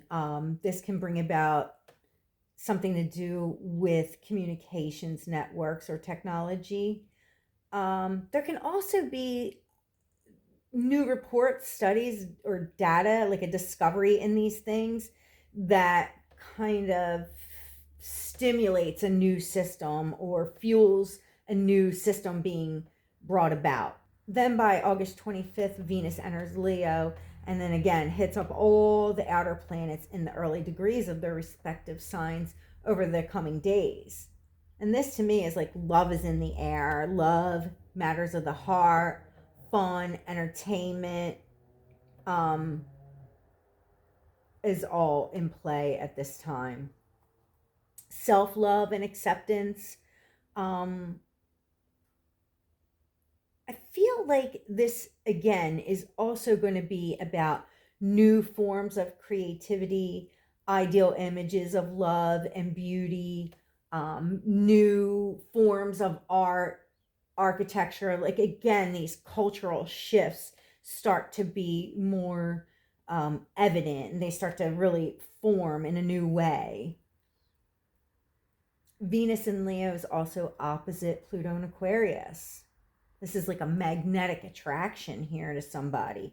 Sparks fly. This could bring about, major changes in relationships too, whether you meet somebody else, whether some relationship breaks up, whether you're attracted to somebody that is more aligned with your heart frequency, that, they're catching your vibe or whatever. But this definitely brings up changes in relationship. Can be spontaneous attractions and connections, on a whole other level. Having interesting and stimulating conversations, bringing about, new groups, new friends, getting involved in other communities, or it can even be about children's groups and activities. So we also have, by August 28th, it's kind of peaking, Uranus in Gemini and Neptune in Aries in a favorable aspect with one another. And it's a bit of a longer influence, lasting until at least mid-September, at least peaking through this time through mid-September. And I feel like this is about attuning to the higher mind and following your path of intuition, getting these new spiritual downloads of information. Perhaps you're even channeling this information. But this is about spiritual pioneers, groundbreaking ideas. I really feel like this is a point where science and spirituality come together as one, and we can start to recognize that maybe there really is no difference. Maybe they're one and the same, even though we were always thought that one's woo woo and depends on your faith or belief or whatever belief system you have, and one's, provable science, but maybe they're really just one and the same. This can also bring about other things like coincidence, synchronicity, happenstance, things like that, where you notice like, hey, there's something more going on here. There's something bigger. On another level, this might have to do with communication technologies, perhaps social media platforms that are dealing with images, identity, one's identity on there. Holograms or something of that sort might be a thing. And then the 31st is another one of those days for healing. Whether it's hands-on healing, you're getting crystal healing, some type of alternative healing. Maybe you just have a healing conversation and get to talk about something that was painful and see it in a new light. So, now that we have all of the outer planets also in the early degrees of their respective signs, every time another personal planet or shorter moving planet moves into a new sign, it hits up all of the outer planets in these early degrees. So, September 1st, we have an energy shift as Saturn re-enters, because it's retrograde, it re-enters Pisces and stays there for the remainder of 2025. This is very much about weaving the spiritual aspects of ourselves into our reality and learning those lessons. This is also about spiritual purpose, and recognizing those things. Recognizing the magic in everyday life. September 2nd, Mercury enters Virgo, and this is for the next couple of weeks and about getting to the finer points of the matter, seeing all that's right or wrong, how things work, what to do, how the process is, getting ordered, organizing, sifting and sorting through all kinds of information or systems or whatever it may be. And for the next few days, September 3rd is a very busy day, and for the days that follow that, it's a lot of like mental gymnastics going on, a lot of problem solving, making adjustments to your plans or your systems or your program. But it's also about having a new image, a new vision, and following intuitive direction, following intuitive nudges, making those adjustments to align with that. You might have to organize your space or organize your erratic mind and thoughts. There could be downloads of information coming to you that you have to sort of sort through so that it's more digestible, and maybe you have to present it to somebody else and in a more digestible format there. Again, social media could play a role here. There might be new operating systems and communications and networks that have to be, shifting from one system to another type of a thing. There could be analyzing any data, news, or information. Again, shifting to some kind of operating system or some new type of delivery system, and just wanting to make the proper adjustments so that things are running smoothly. So,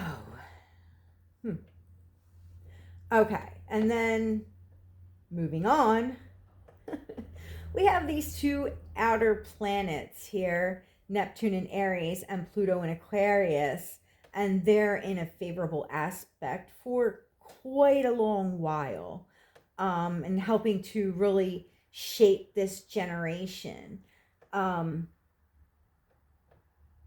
this time that we're in.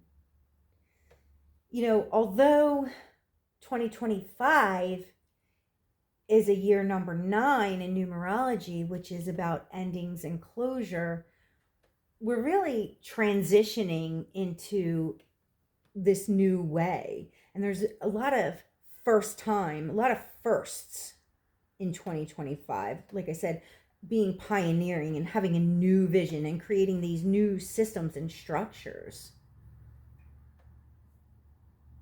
It's like new paths are opening up, but it's unknown, and you have to be pioneering and be brave enough to go into the void and into this uncharted territory and have faith. Like I said, have your faith be stronger than your fear. All right, so moving on, we'll have a Mars-Jupiter square on September 4th, and with Mars in Leo and Jupiter in Cancer here. There might be growing support for something that you're doing that is basically triggering collaboration and cooperation, and others are initiating contact and connection with you, as there's growing support. One sort of feeds the other. So September 7th marks our second eclipse season of the year. And we'll have a full moon lunar eclipse on September 7th at 15 degrees 23 minutes of Pisces. Again, Pisces is all about the emotions. It's a very emotional, intuitive, and psychic influence here. And it's a full moon, so it's, extra emotional and sensitive and, tuned into the otherworldly stuff, any kind of mysteries, secrets, things that are hidden and obscured, the unknown, the undisclosed, covert, and unaware things.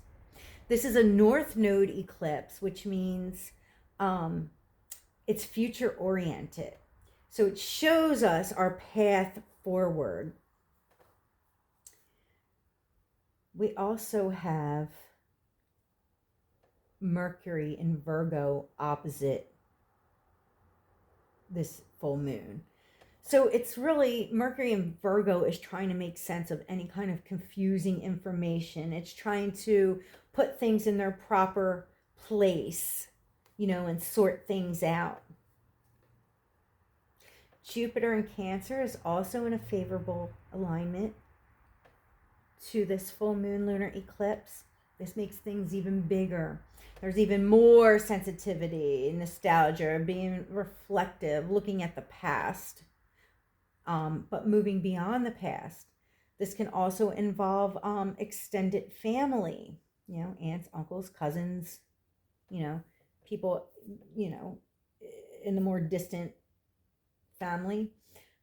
This can be about learning and coming to a greater understanding of, your legacy, your birthright, things in your family and your bloodline on a completely different level. Of course, property development, any DIY, especially involving land and water and property, comes into play here.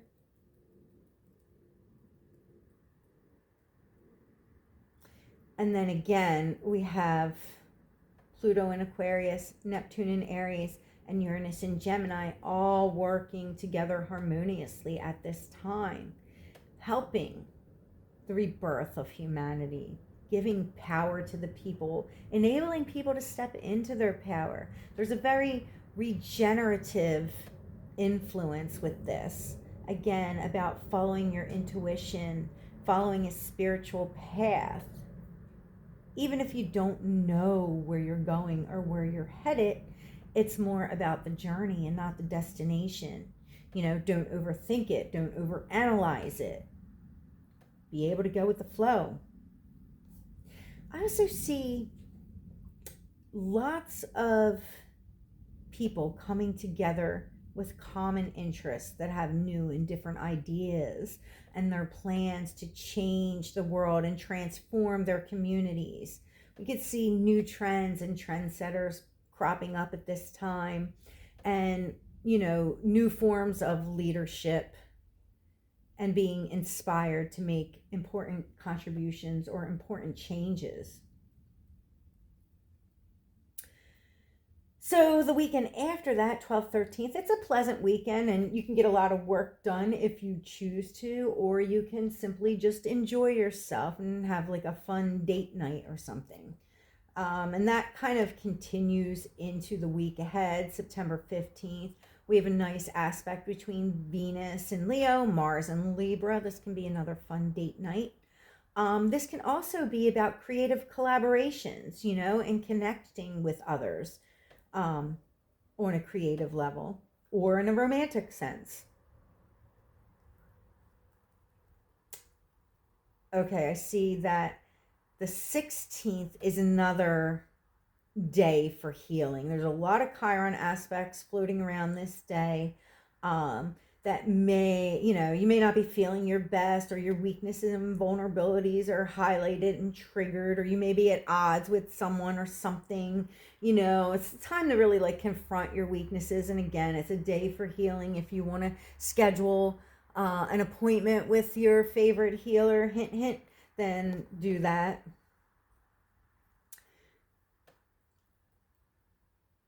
We also see the following day even is about sorting things out and making sense of something that's been, confusing or bewildering in some way. So again, good days for healing. And then as we move through the month, we have the 16th, 17th, 18th, and 19th. These days are all about communicating your visionary ideas. It's like having a peace of mind, enabling you to follow your intuition. It's like you're good with it. You have all these new ideas and breakthroughs coming that you want to share with somebody else. You want to collaborate and cooperate with others on some kind of a project, and you're able to convey those things to another person, make it meaningful. It can also be a day when it's very changeable and things are up in the air. If there's some kind of negotiation or deal that you're trying to make, it might not, it's a day of going back and forth for these days and keeping things up in the air. So just be flexible with that. And then by the time we get to September 19th, Venus enters Virgo, which is not her favorite place to be. But it is good for, I guess, health and beauty routines or natural beauty products, good hygiene, things like that.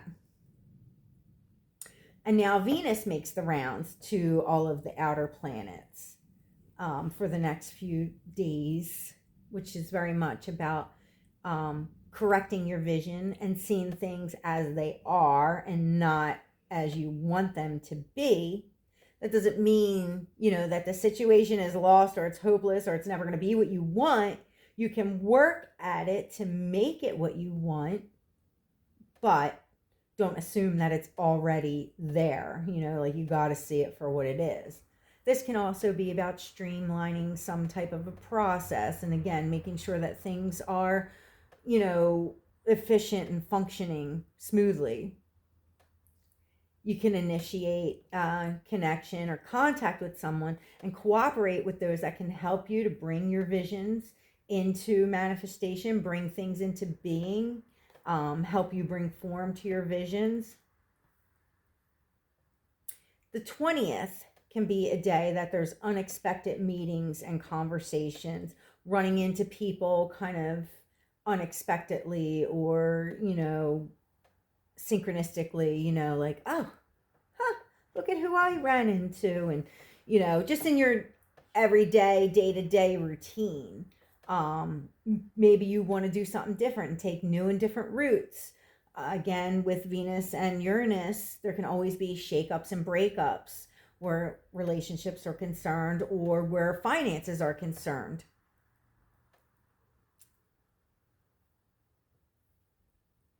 And then as we get to the 21st, we'll have a new moon solar eclipse at 29 degrees Virgo.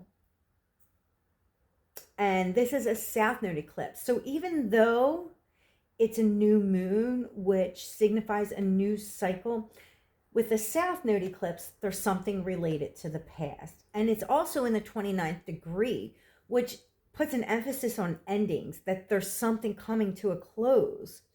With Virgo, it might be something about certain systems or programs or operations. Health and healing matters, of course, come up at this time. It's like there's something new at the same time that there's something coming to an end.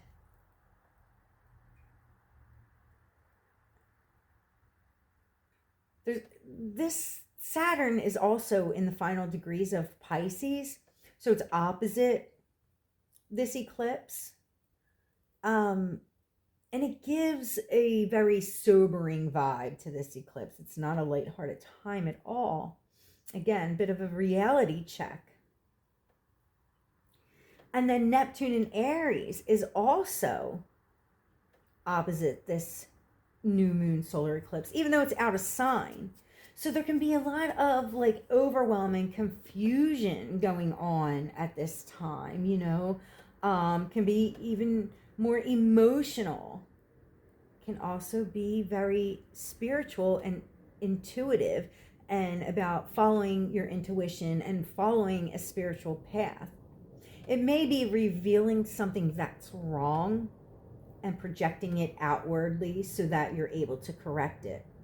And then this is a really powerful time because the very next day after an eclipse, after a full moon lunar eclipse, a new moon solar eclipse, then we also have the equinox. So very, very potent time. Very powerful, potent portal of energy here with an eclipse and the equinox.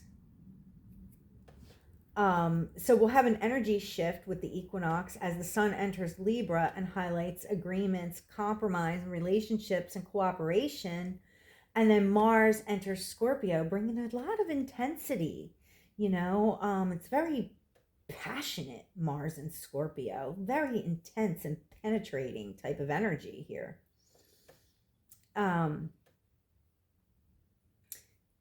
So right away, it seems like there would be, some type of a new relationship or a new collaboration on this vision. Very visionary, but collaborating with someone else, and ways that you might want to transform your community, or, your social circle, or, like I said, there's definitely a collaboration that's happening here. And then as we move on a few days later onto the 24th, this is a really volatile day. Keep that in mind. There's energy shifts and volatility the days surrounding the 24th, which is close to the eclipse also. Um, there can be, sudden and unexpected plot twists, really, with Uranus and Gemini and Mars and Scorpio interacting with each other. We could see a break in or some kind of hacking with communication networks or social media. Or there might be, you might change your mind about plans you had, and, shift direction and have a change of plans and a change of direction. And Mars also squares off Pluto and Aquarius. Anytime these two come together, there can be power struggle. There's a lot of force with when these two planets come together. There could be violence, anger, seething, unrest. Could be about cutting or removing or extracting something, like in a surgery. But there's definitely something being moved at this time. I like to say when Mars and Pluto interact, that this does give a lot of power and force to change things too. Again, removing something, cutting something out, extracting something. I mean, it could be a surgery. It could be you have a tooth removed.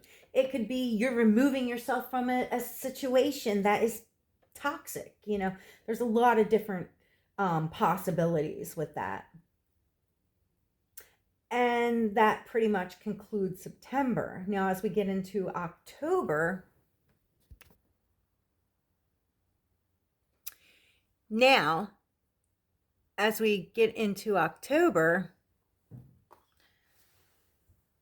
it starts out with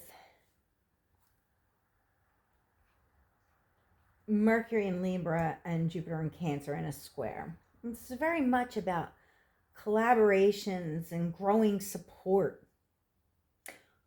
On another level, this might be about moving beyond familiar and outgrown patterns, while being able to talk things out in relationships, mend rifts, and see the other side of an issue. October 3rd could be another one of those days where healing takes place, whether you schedule a healing session or you just are talking things out and healing a relationship. Real estate deals also can come into play the first couple of days of October. And then on the 6th, we'll have an Aries full moon at 14 degrees, 8 minutes of Aries. And the same day, we'll have Mercury enter Scorpio. So it's like our minds are more penetrating, our conversations are more profound, and we're really fixated on deeper, complicated matters.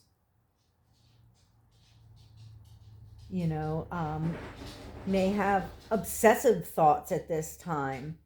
There's also a lot coming in, a lot of information coming in through intuitive downloads, channeling information, or you're communicating differently.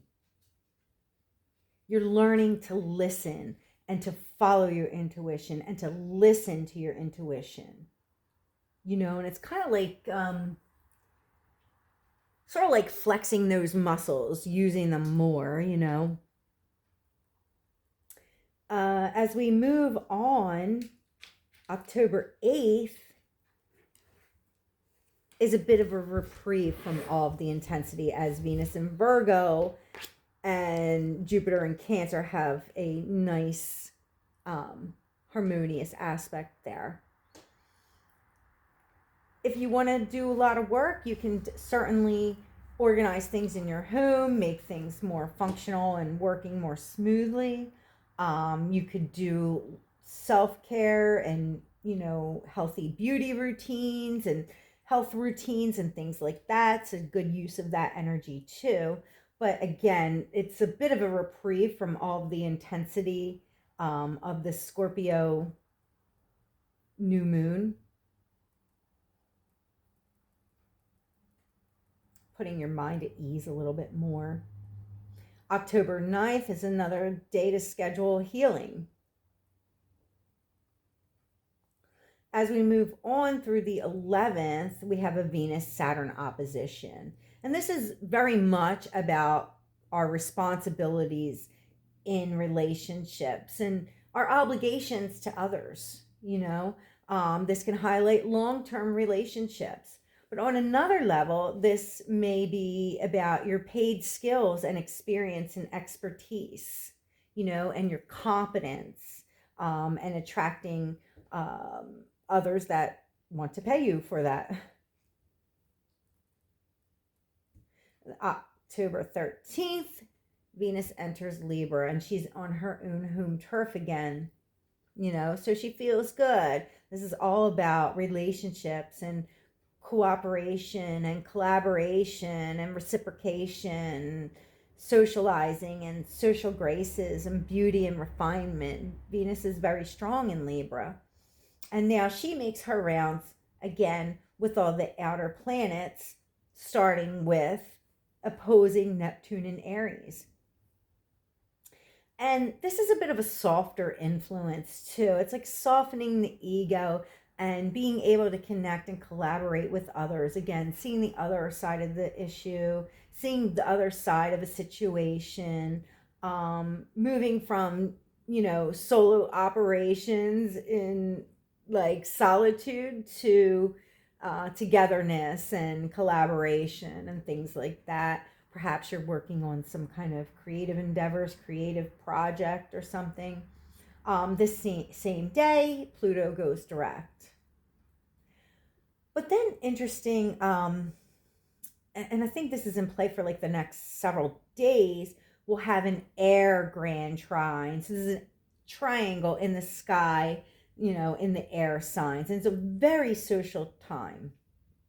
You might be attracting communications from others, attracting others and hanging out with others that are outside of your normal social circle, people that you wouldn't ordinarily come in contact with. And it may be, coincidental, by chance type of a situation, or it just may be that you're involved in some, group or community situation where you're exchanging ideas and, just collaborating with others on some type of project. And as we're into October, this is really very much about, connecting with others and gaining support and also moving beyond what's familiar, again, kind of casting a wider net and getting out there. The 17th, good day for healing. This is also bringing things to a new level of understanding. There may be a new mentor or guide that comes about, or perhaps you play that role for somebody else. And then by the 21st, we'll have a new moon at 28 degrees, 22 minutes of Libra.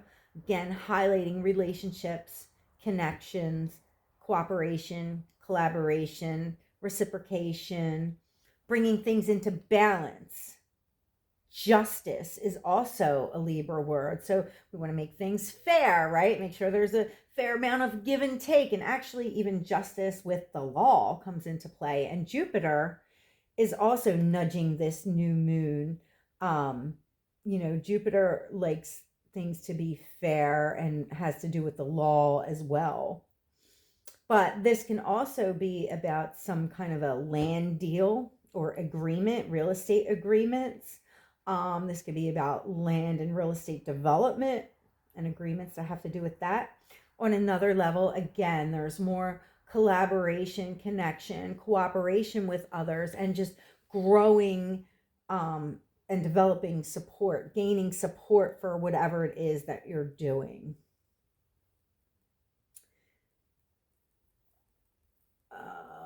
Moving on.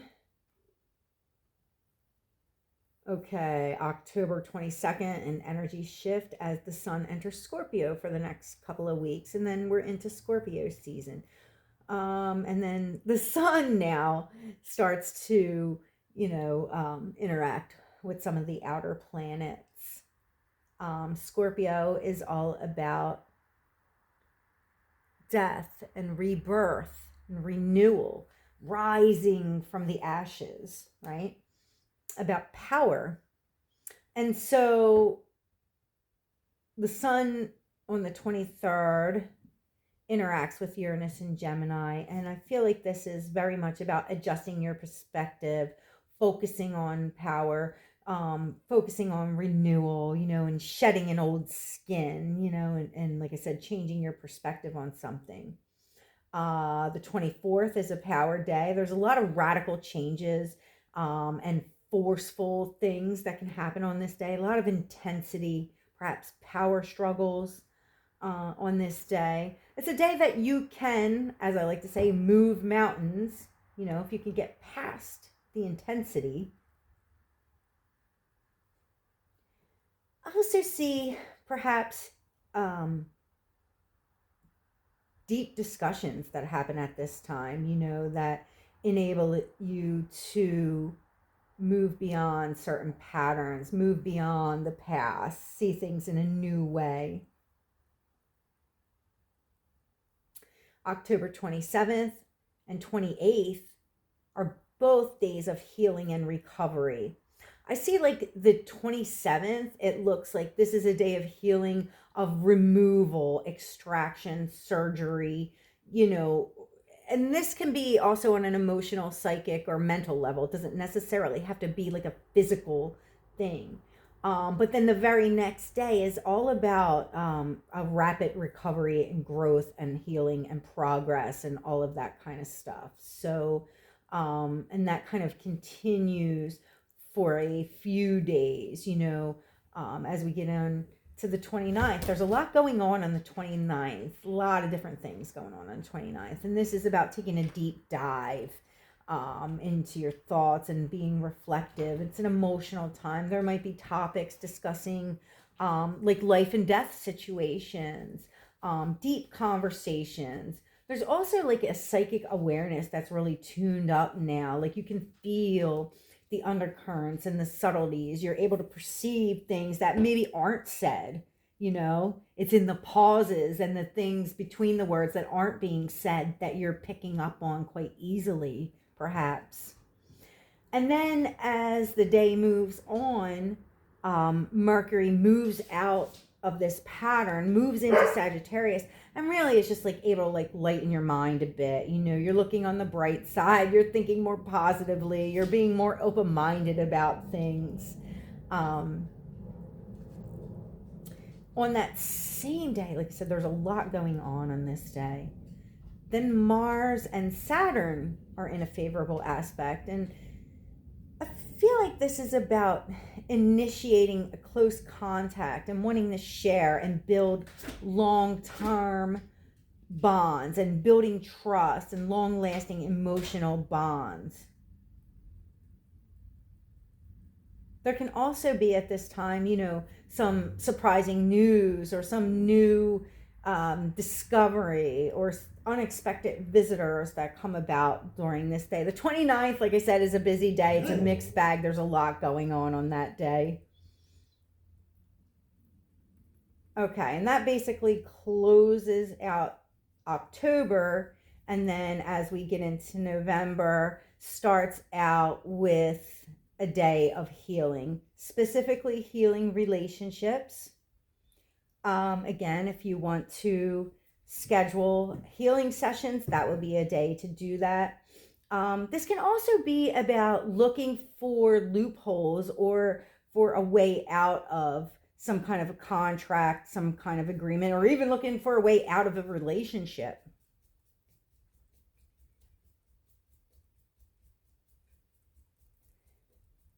And then as we move on into the first week, the third, there's a lot of sensitivity, a depth of emotion. It's about trust and closeness. There's an intensity here, and you're feeling like you're in the flow and being guided by your feelings and guided by your intuition. Again, even if you're not sure where you're going or you feel like you're losing your way, it's like you're just going with the flow and following your feelings and intuition. There could also be on another level, like some behind the scenes actions going on, or some hidden motivations and intentions that are happening at this time. And then November 4th is a bit of a zinger of a day. We have Mars enter Sagittarius. So he's leaving Scorpio and all of that intensity, entering Sagittarius, where he wants to be more truth-seeking and more adventurous, and hits up Uranus and Gemini. This is definitely a day of volatility. It's really a zinger of a day, and it's like an expect the unexpected type of energy, shock waves and all that kind of thing. Because it could be, as with Mars and Sagittarius is a truth seeker, and it may be that you're, looking for something, and you may be very shocked at what you find.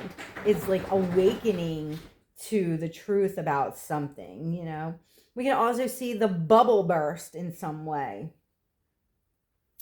The 5th, the very next day, is a full moon at 13 degrees, 23 minutes Taurus. Again, Taurus is all about comfort, security, stability, ease, money, values. And it's an earth sign. It's very much, in the material plane here. And the nodal axis is squaring this full moon, making it a grand cross, and it's a fixed grand cross. So it's a lot of tension with this. And it brings up a lot of choice points that may affect your stability and comfort. And interesting enough, Uranus, the planet of shock and surprise, re-enters Taurus just 2 days later on the 7th. So I wonder, with Jupiter in Cancer activating this moon, will we see, will this affect real estate and, the housing market? Is there, and property values and things like that? Is there some housing bubble that's about to burst or something of that nature?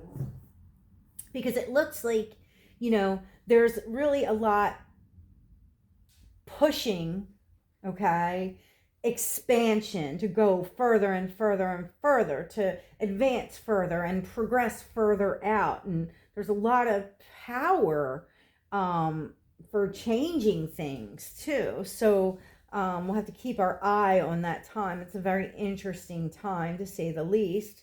As I said, by the 7th, Uranus re-enters Taurus, and it finishes out the year there, and into 2026 we'll move back into Gemini. November 9th, we'll have our last Mercury retrograde of the year, from November 9th through the 29th. So basically almost the whole month of November. So if you're doing Christmas shopping during that time, you don't want to buy electronics and vehicles or appliances with moving parts during that time. All right, keep that in mind. Either do it before or do it after.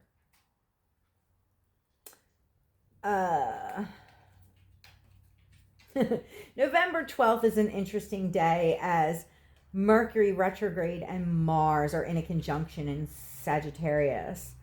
You may want to pause, because I feel like this is a day where you really just want to give somebody a piece in your mind. You're not pulling any punches. You're going to just be straightforward. You don't care if it hurts. You don't, you're just going to give somebody, a whole barrage of truth. But pause and think again, you know. As we move on, November 15th, 16th, 17th, very profound healing days, really focusing on deep wounds and really just shedding a skin and moving beyond that. So again, there are days that, you know, if you want to schedule healing sessions, they'd be, you know, you can get the most out of that. By the 16th, there's definitely recovery and improvement.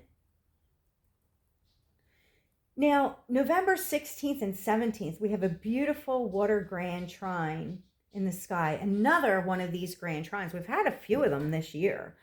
Between the Sun in Scorpio, Jupiter in Cancer, and Saturn in Pisces. This is all about emotional growth, wisdom, maturity. It's a very psychic influence where you're in the flow and you're shedding and leaving behind anything old and outworn feelings, responses, conditionings, moving beyond it and being better for it. Building a new foundation based on truth, purpose, with your spiritual guidance, recognizing the meaning of these experiences, you know, and being in the moment with it. November 19th, 20th, depending on where you are, we'll have a new moon in Scorpio, which is all about transformation, renewal, revival. It's like a reset. And this water grand trine is still active, and the new moon becomes part of it as well. Uranus in Taurus is opposite this new moon. So this brings a lot of shocking revelations with this, surprising news. It can be financial because both Taurus and Scorpio are financial signs. So we can see changes to the financial markets and economies. We could see changes in currencies, digital currency. Lilith is also conjunct this new moon in Scorpio. So that brings up like the shadow side of things and dark feminine. This can bring like even rage. So that'll be an interesting time.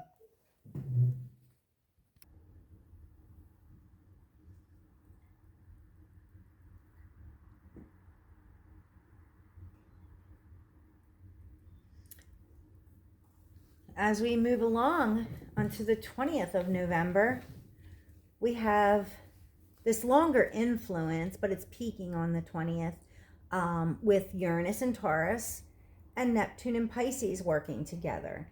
And like I said, it's a longer influence, but this is very much about awakening your senses and tuning in with the subtle influences. You know, it's a very magical, otherworldly type of influence here, you know, and where we're able to recognize that we are actually part of something bigger and that something bigger is taking place at this time.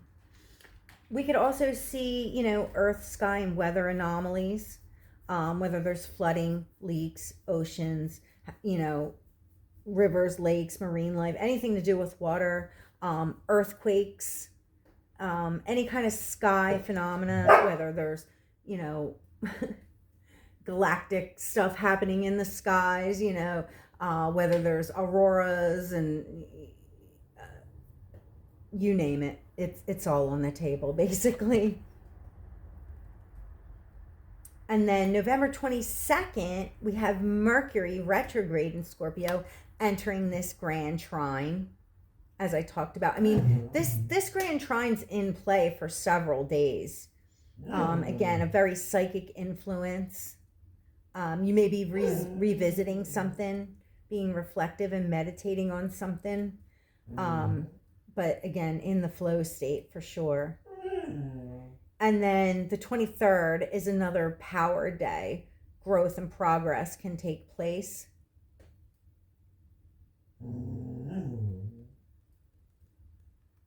The following day,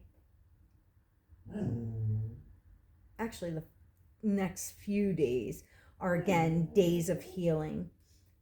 Whether you want to schedule something or whether you're just kind of reflecting on some painful episodes that have taken place in your life or talking about them and seeing things in a new light.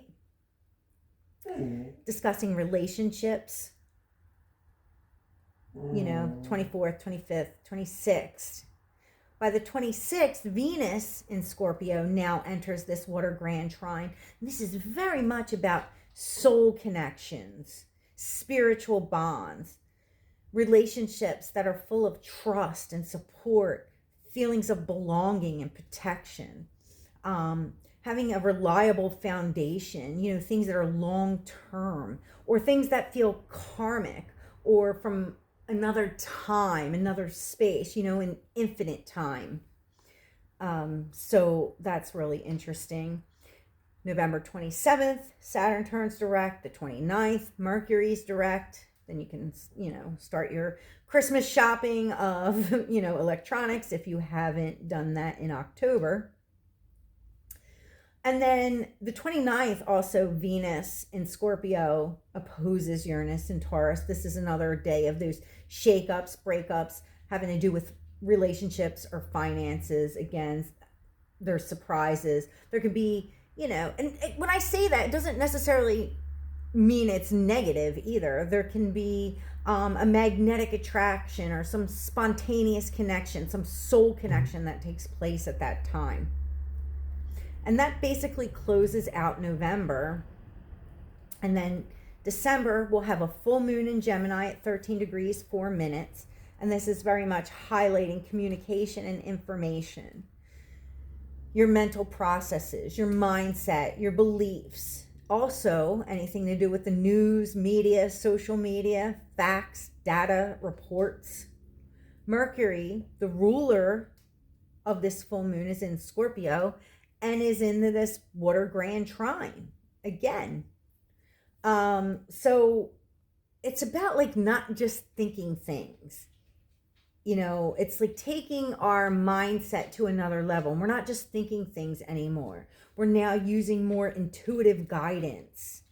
And it's more about knowing and feeling than it is thinking. It's not thinking with just the mind and the intellectual level anymore. It's like a new level of your mindset. Yeah. December 5th, another one of those healing days. Also, it can just be the truth hurts kind of a thing. And this is about repair and improvement, whether it's to the physical body, whether it's to a situation, whatever it may be. And December 10th will also have Mercury in Scorpio opposite Uranus and Taurus again. So this can be very shocking news. Things are unexpected. It may even be financial news. On another level, this is about our awakening senses and having a sharper perspective of things, seeing what's hidden under the surface and sensing all these undercurrents and everything. Again, it's not just thinking from a intellectual or mental perspective anymore. It's on a deeper way.